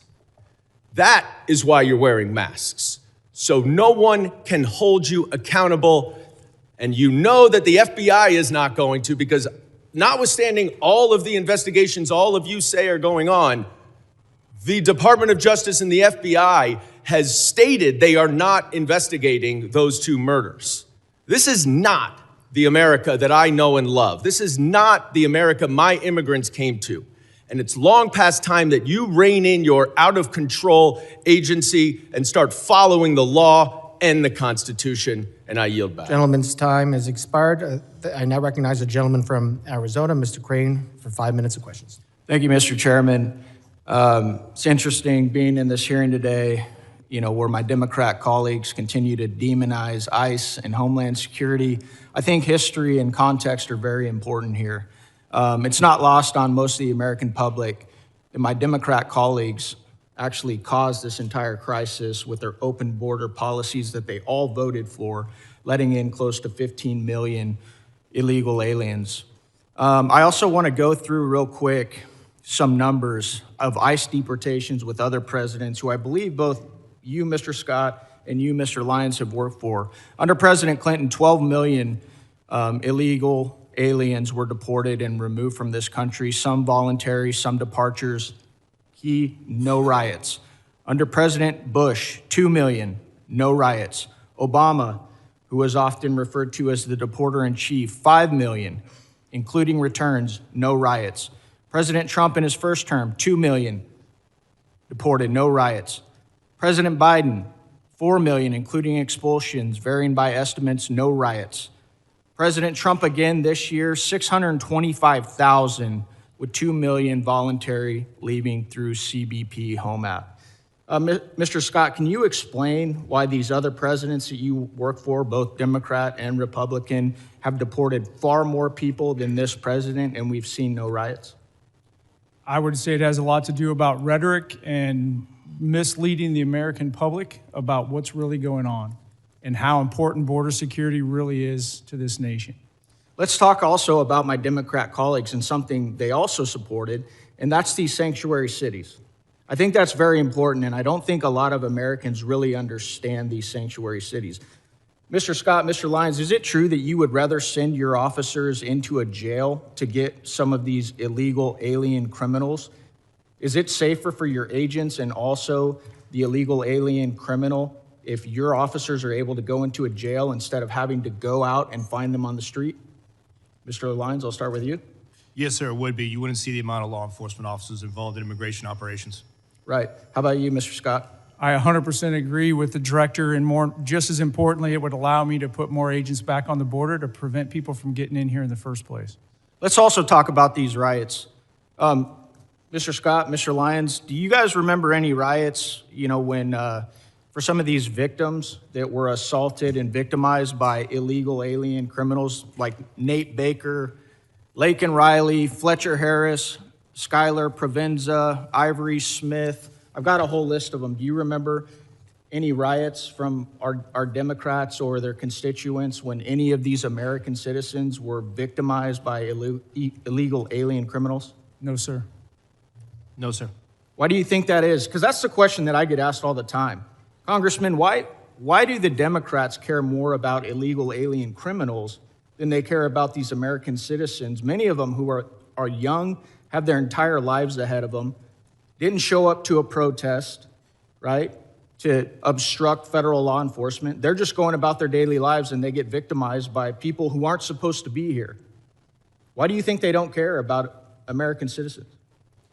I cannot speculate, but when I look at the chaos that it creates and the corrosive nature that it creates, I go beyond the politics of the United States and I look at our nation state adversaries like Iran, Russia, and China, and their influence on social media to keep this negative discourse going. And I think this is a much bigger issue than we're actually admitting that it is in here. I want to tie this together to something that's very pertinent that's going to happen this week here in Congress, where the American people are going to see the bookend of what's going on. We are going to attempt to pass the Save America Act, okay? Which requires documentary proof of U.S. citizenship to register to vote. It imposes photo ID requirements to vote, and it penalizes officials who do not enforce these requirements. And you won't see most of these folks over here on the other side that are demonizing you guys right now. You will not see them support it. So they let millions and millions of illegal aliens into the country. They set up these sanctuary cities so you can't go enforce these federal laws that are on the books that Congress has passed. And now they won't vote to stop these illegals from voting in our elections. If the American people don't understand what this whole thing is about, it's about one word, and it always has been, and that is power. They want power, and they need these illegals to vote in our elections. That's why they don't care about the fraud either, because they need those votes as well. Thank you. I yield back. Gentleman yields back. I now recognize the gentlelady from Illinois, Ms. Ramirez, for 5 minutes of questions. Thank you, Chairman. My mother, a Guatemalan immigrant and an American, taught me that I have the responsibility to look evil in the eye and to fight it back. Mr. Lyon, Mr. Scott, Mr. Edlow, you have used your power to perpetrate great evil. And it's about time you answer this committee for the lawlessness that you've empowered and defended in your testimony. Mr. Lyons, I want to start with you. And I want to talk about ICE. Because under your leadership, ICE has shot and killed Silverio Villegas Gonzalez and Renee Good, violated nearly 100 court orders in January alone. You've used banned chokeholds in more than 40 cases, engaged in warrantless arrest despite of a consent decree, and you used children as bait to put 3,800 children in detention. You created traps for people at immigration court who were following the law and doing it the legal way. And you broke the law by entering into people's homes without a judicial warrant in violation of the Fourth Amendment. Now, let's talk about you, Mr. Scott, and CBP next. Under your leadership, CBP has attempted to execute Marimar Martinez, shooting her 5 times and not releasing the footage that you should release so that we can see the evidence, murdered Alex Preddy, used chemical agents dozens of times in Chicago after a judge ordered you to stop, conducted warrantless surveillance and racial profiling, and acted with total disrespect and disregard for the law while engaging in roving patrols, plate switching, dangerous traffic maneuvers, and observer intimidation. Again, criminals act with that total disregard for the law, and we continue to see it. You would both have us talk about respect for your mission and your agents, but your agencies are unaccountable, paramilitary forces, and I have just as much respect for you as I do for the last white men who put on masks to terrorize communities of color. I have no respect for the inheritors of the clanhood and the slave patrol. Those activities were immoral then and criminal, and so are yours. And that brings me to you, Mr. Edlow, and USCIS. Truly, USCIS is the most disappointing part of this whole panel for me. Mr. Edlow, let me ask you a question.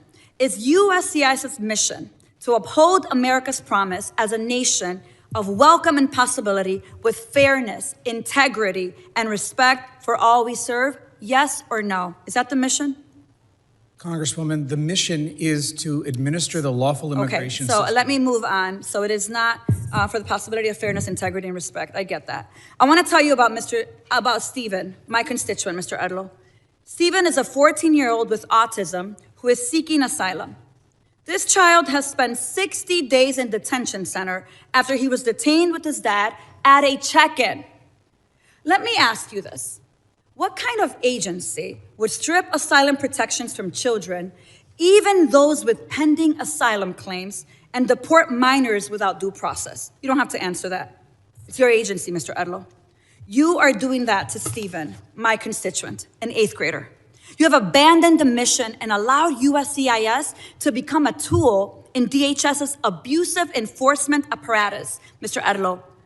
It is shameful to see what USCIS has become. As I've said before, DHS, ICE, and CBP, they're not really rogue.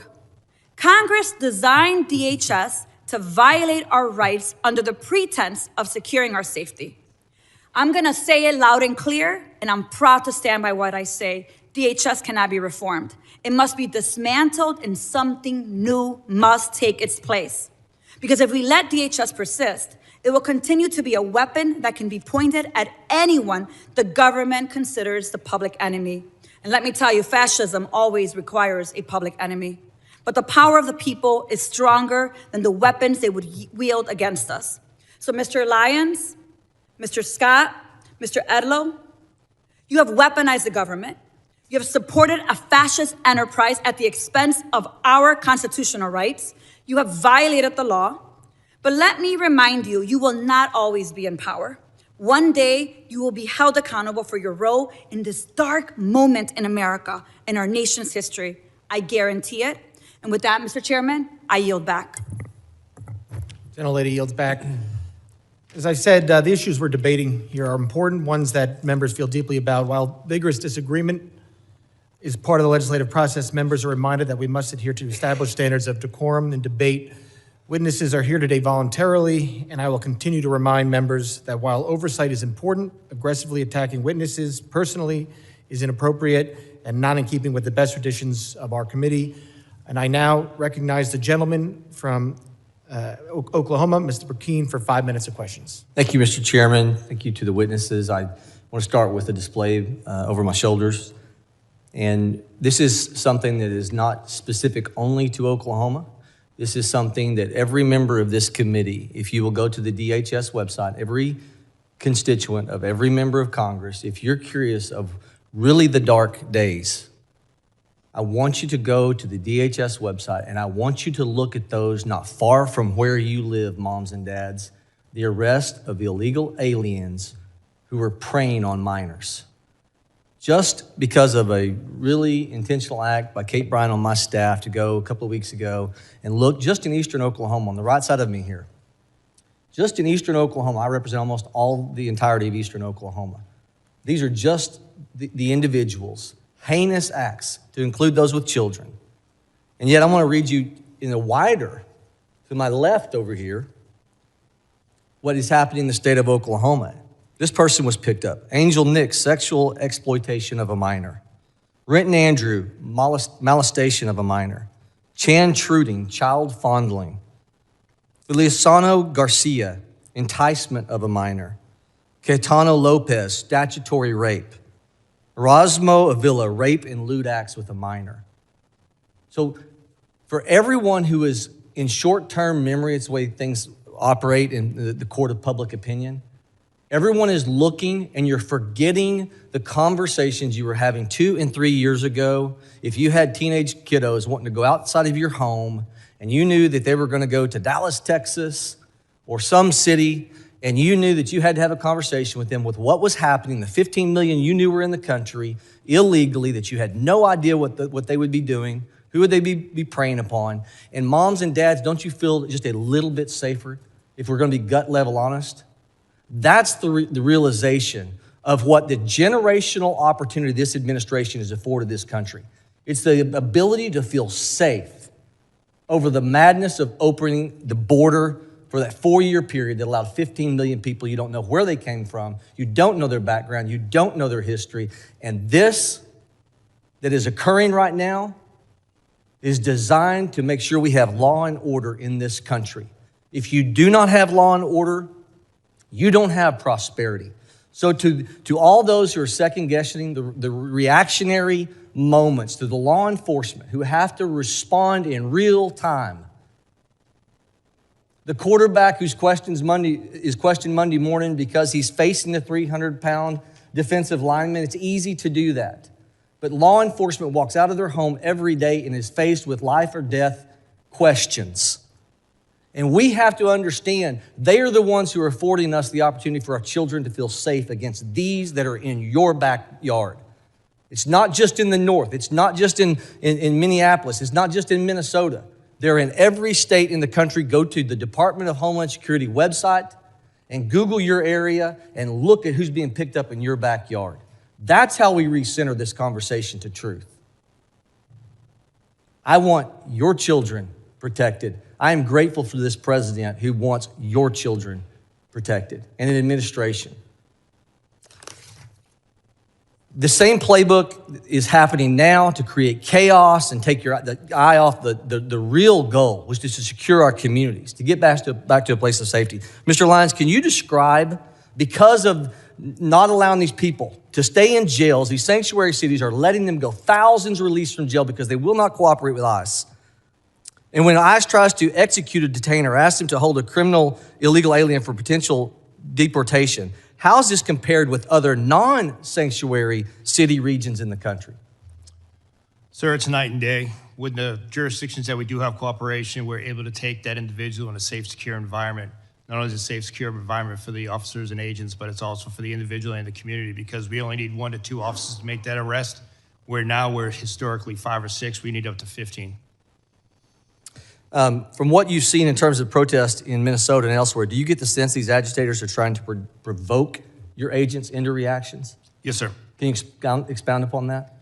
We've seen multiple times, and unfortunately, we saw like the shooting in Dallas, where agitated groups use apps to identify the location of ICE officers, sometimes prior to even the law enforcement action begins, and sometimes using those apps put the officers and as well as other federal agencies and local agencies with them in danger, because it exposes the fact of where a law enforcement operation is happening. Mr. Scott, can you describe how the 300,000 children, the UACs, unaccompanied minors, that we're trying to find them, how these protests are stopping us from being able to recover those? Gentleman will respond in writing to that question.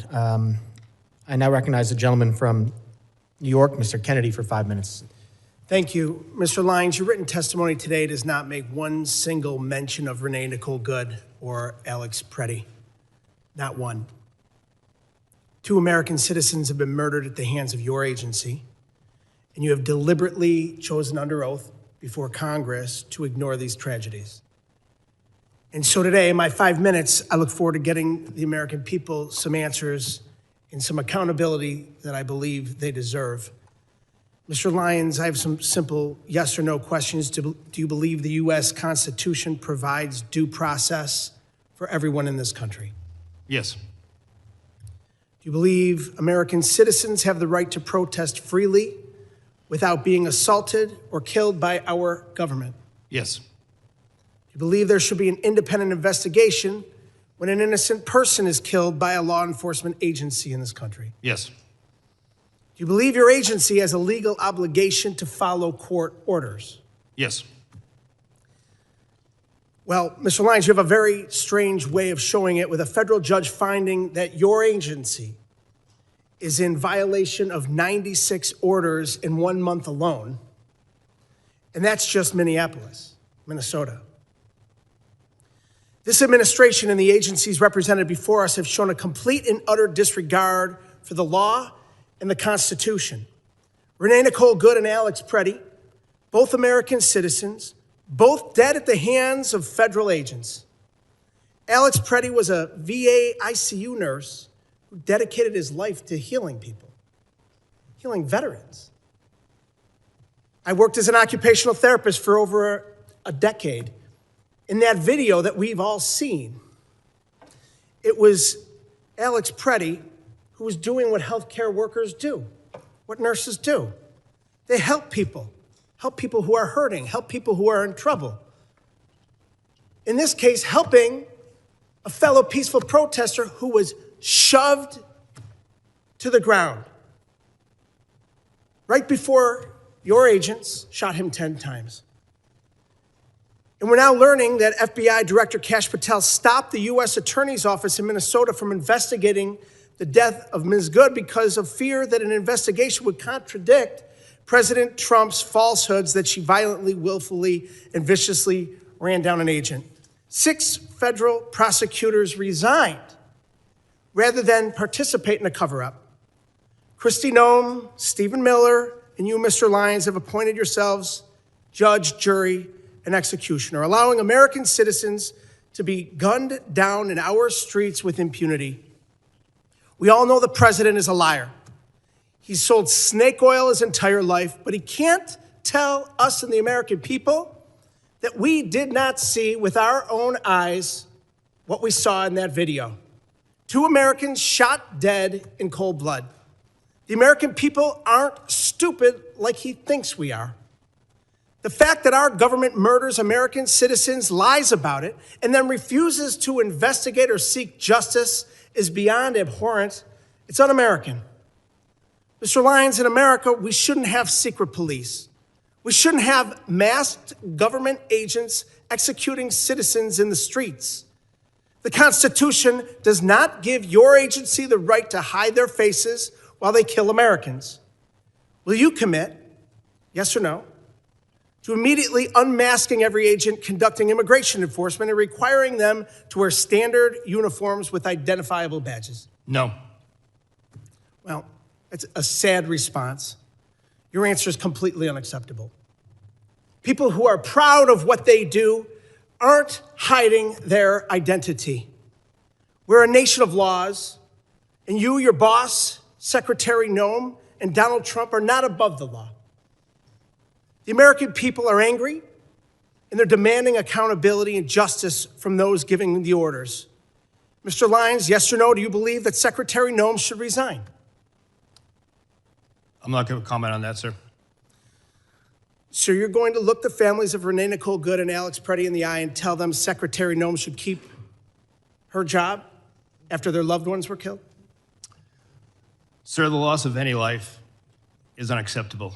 In my heart, prayers and thoughts go out to anyone who tragically losing his life, especially a child, since I've suffered personal loss in my life. But I'm not going to comment on an ongoing investigation. Well, Mr. Lyons, the American people are watching. Your unwillingness to demand accountability from your own leadership speaks volumes. 2 American citizens Gentleman's are dead. time is expired. The American people deserve Gentleman's accountability. time is expired. Members are reminded that we must adhere to established standards of decorum in debate. It is a clear violation of the rules of the House to make statements that might be personally offensive to the President or the Vice President of the United States. I now recognize the gentlelady from South Carolina, Ms. Biggs, for 5 minutes of questions. Thank you, Chairman Garbarino, and thank you to our witnesses. A big thank you for what you do each and every day to secure our border and to carry out the will of the American people. You know, this Trump administration and the CBP and ICE, they've done a stellar job of securing our border. And we can just look at the numbers. They tell the facts. Crossings are down from a high of over 300,000 a month under President Biden to around 10,000 a month under President Trump. However, the lax border policies of the Democrats have flooded our country with tens of millions of illegal immigrants. This invasion was facilitated by sanctuary cities. Most cities will hand over criminal aliens with a deportation order to ICE, but sanctuary cities refuse to do so, often releasing them back into the public around our communities, our children, and making it unsafe. Cities like Minneapolis pick and choose which laws they want to enforce, and by doing that, they place our federal law enforcement in danger, forcing ICE agents to make arrests out in public, something that could be avoided if sanctuary cities simply cooperated with the federal law. At the same time, radical leftists have stirred hysteria over routine immigration enforcement, calling immigration officers the secret police and even the Gestapo. Let me be very clear. This rhetoric has consequences. Between 2024 and 2025, we saw a more than 16,000% increase in threats of assault against immigration officers, and over 8,000% spike in death threats targeting those who enforce our laws. In Minnesota alone, there have been over 60 threats and 20 assaults to ICE officers. Just think about that if you were going to work every day and had to deal with that. Sanctuary cities, they choose criminals over citizens. My bill, the Mobilizing Against Sanctuary Cities Act, would cut off every single federal dollar to any city that helps illegals instead of law enforcement. Mr. Lyons, my question is to you. Why should taxpayers fund far-left politicians who put your agents at risk? Ma'am, unfortunately, what we've seen over and over is just the fact that there's so much rhetoric out there against the work the men and women of ICE have done. Again, going back in my career, this is my second decade, multiple administrations, and it's never been like this. And the actual public safety impact that the men and women of ICE do every day is significant, and it should still be true for all 50 states.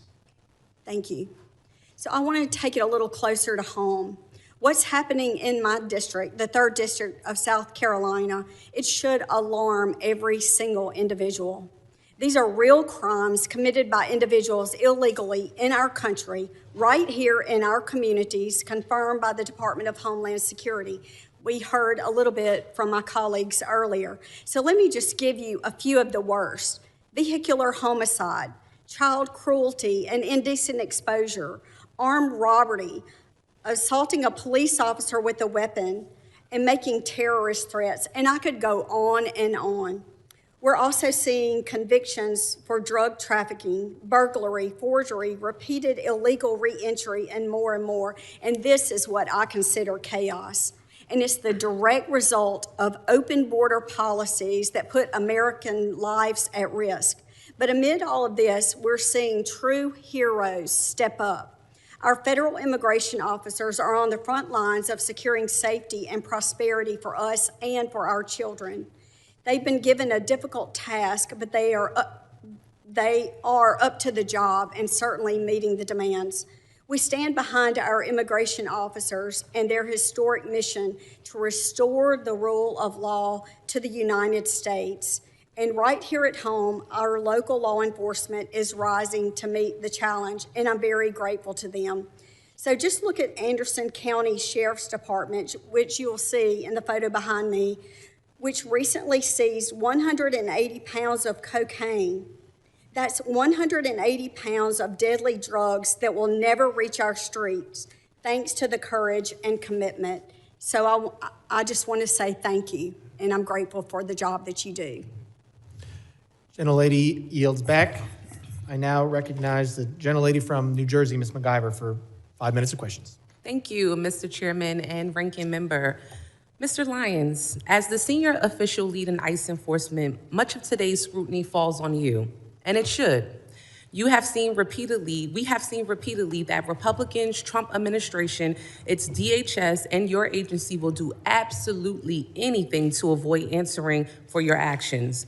When I showed up to inspect Delaney Hall, a private prison that you contract with, ICE tried not to give us an oversight tour. Then, instead of taking accountability for ICE's attempts to keep us from seeing this facility's conditions to know if people's basic rights were being upheld, this administration is doing all they can to try to put me in prison for 17 years. When ICE shot and killed Renee Good, Kristi Noem called her a domestic terrorist. When Alex Preddy, you all tried to tell us he was threatening officers with a gun, but all we saw was a phone. This administration's clear lies fell apart, not because someone had a come to Jesus moment, but because we saw these murders from every angle. You are only here because public outrage has become so unavoidable. You are here, Mr. Lyons, because white people are getting shot in the face and chest when the cameras are rolling. Because now my Republican colleagues care about optics. But when Keith Porter Jr., a Black American citizen, a son, a father, and a man loved by many was killed by an off-duty ICE agent on New Year's Eve, there were no hearings. So this is for him today. In my district, Jean Wilson Brutus, a Haitian immigrant, a beloved family man, died within 24 hours of being in ICE custody. He is just one of more than 30 people who have died in ICE custody last year. This is for all of them. Every human being your rogue, out-of-control agency has hurt, hunted down, imprisoned, killed, and continue to hold hostage even after they have agreed to be deported. We know this administration doesn't care about protecting people or sparing lives. We all see so plainly what you are doing, what you have been doing to Black and brown folks, immigrants, people silenced in the shadows, now in broad daylight, to people peacefully rejecting your cruel agenda in the streets, which is their right to do. This is the despicable but predictable result of an agency that laughs at oversight, receives billions to deploy lethal force on our neighborhoods, and seems to believe that they are above the law and should be without accountability. This administration believes it can act first, explain later, or hell, never explain at all, as we see here today. You all seem to think you are the highest power who decides which people deserve dignity, protection, due process, but you are wrong. We are here for answers. We are here for accountability, and we are here because people are dying. Let me repeat that. People are dying, and you don't seem to care. So, Mr. Lyons, I've heard my colleagues ask many questions over and over again, and you cannot answer them. So let me ask you some questions that you may be able to answer. Mr. Lyons, do you consider yourself a religious man? Yes, ma'am.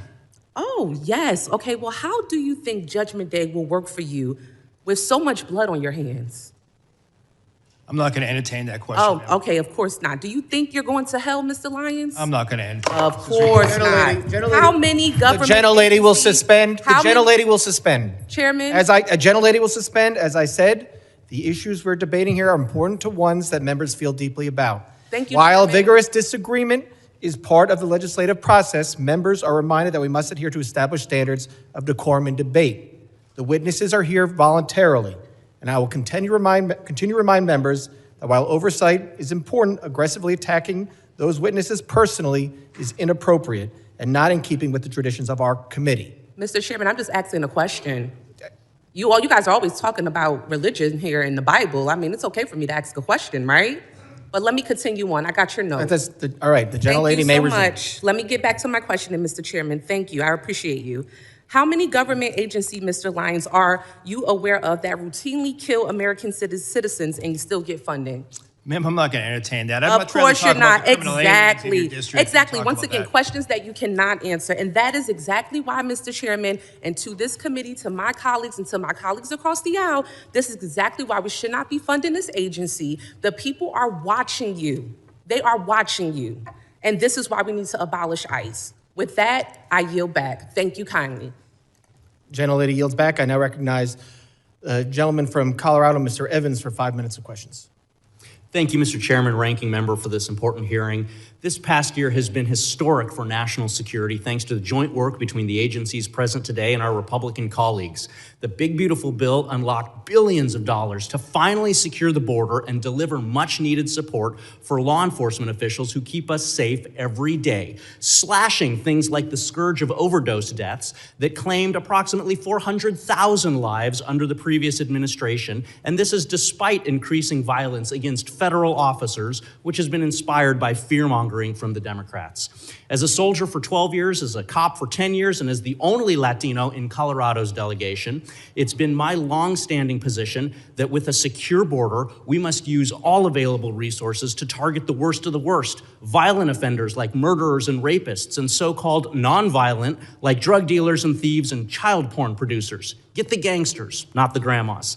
Director Lyons, is ICE's priority the apprehension and removal of criminal non-citizens rather than the broader population of illegally present individuals? Yes, sir. ICE's continued focus is on the criminal aliens that are in our neighborhoods. Thank you. Unfortunately, Democrats in my state in Colorado champion soft on crime sanctuary policies at the state level and in cities like Denver, which borders my district. These policies not only impede federal investigations that target cartels, gangbangers, entities like Tren de Aragua, MS-13, the Sinaloa cartel, but they also endanger our communities by releasing dangerous criminals back into the streets who continue to traffic drugs, steal cars, intimidate families, and recruit children. In fact, fentanyl overdose rates in Denver are going up in 2025. It's common sense that when local or state police arrest an individual for a crime, those officers should be able to obtain basic information about the arrestee, and those state and local officers should then be allowed to share information with federal law enforcement to communicate threats, honor detainer requests, and work together to ensure national security and public safety. So, Director Lyons, can you please explain how ICE works around sanctuary policies to go after the worst of the worst? And do these sanctuary policies that release criminals back into the community increase or decrease ICE's presence in the community and the temperature of the interactions that ICE has with the community? Sir, when we deal with sanctuary jurisdictions, we do have to have more law enforcement officers in the street. Like I said earlier in my testimony, we'd much rather have the chance to take a aggravated felon, repeat DUI offender into custody at a prison, local jail, or some type of lockup environment where it's safer for my officers and for not only the individual, but that community as well.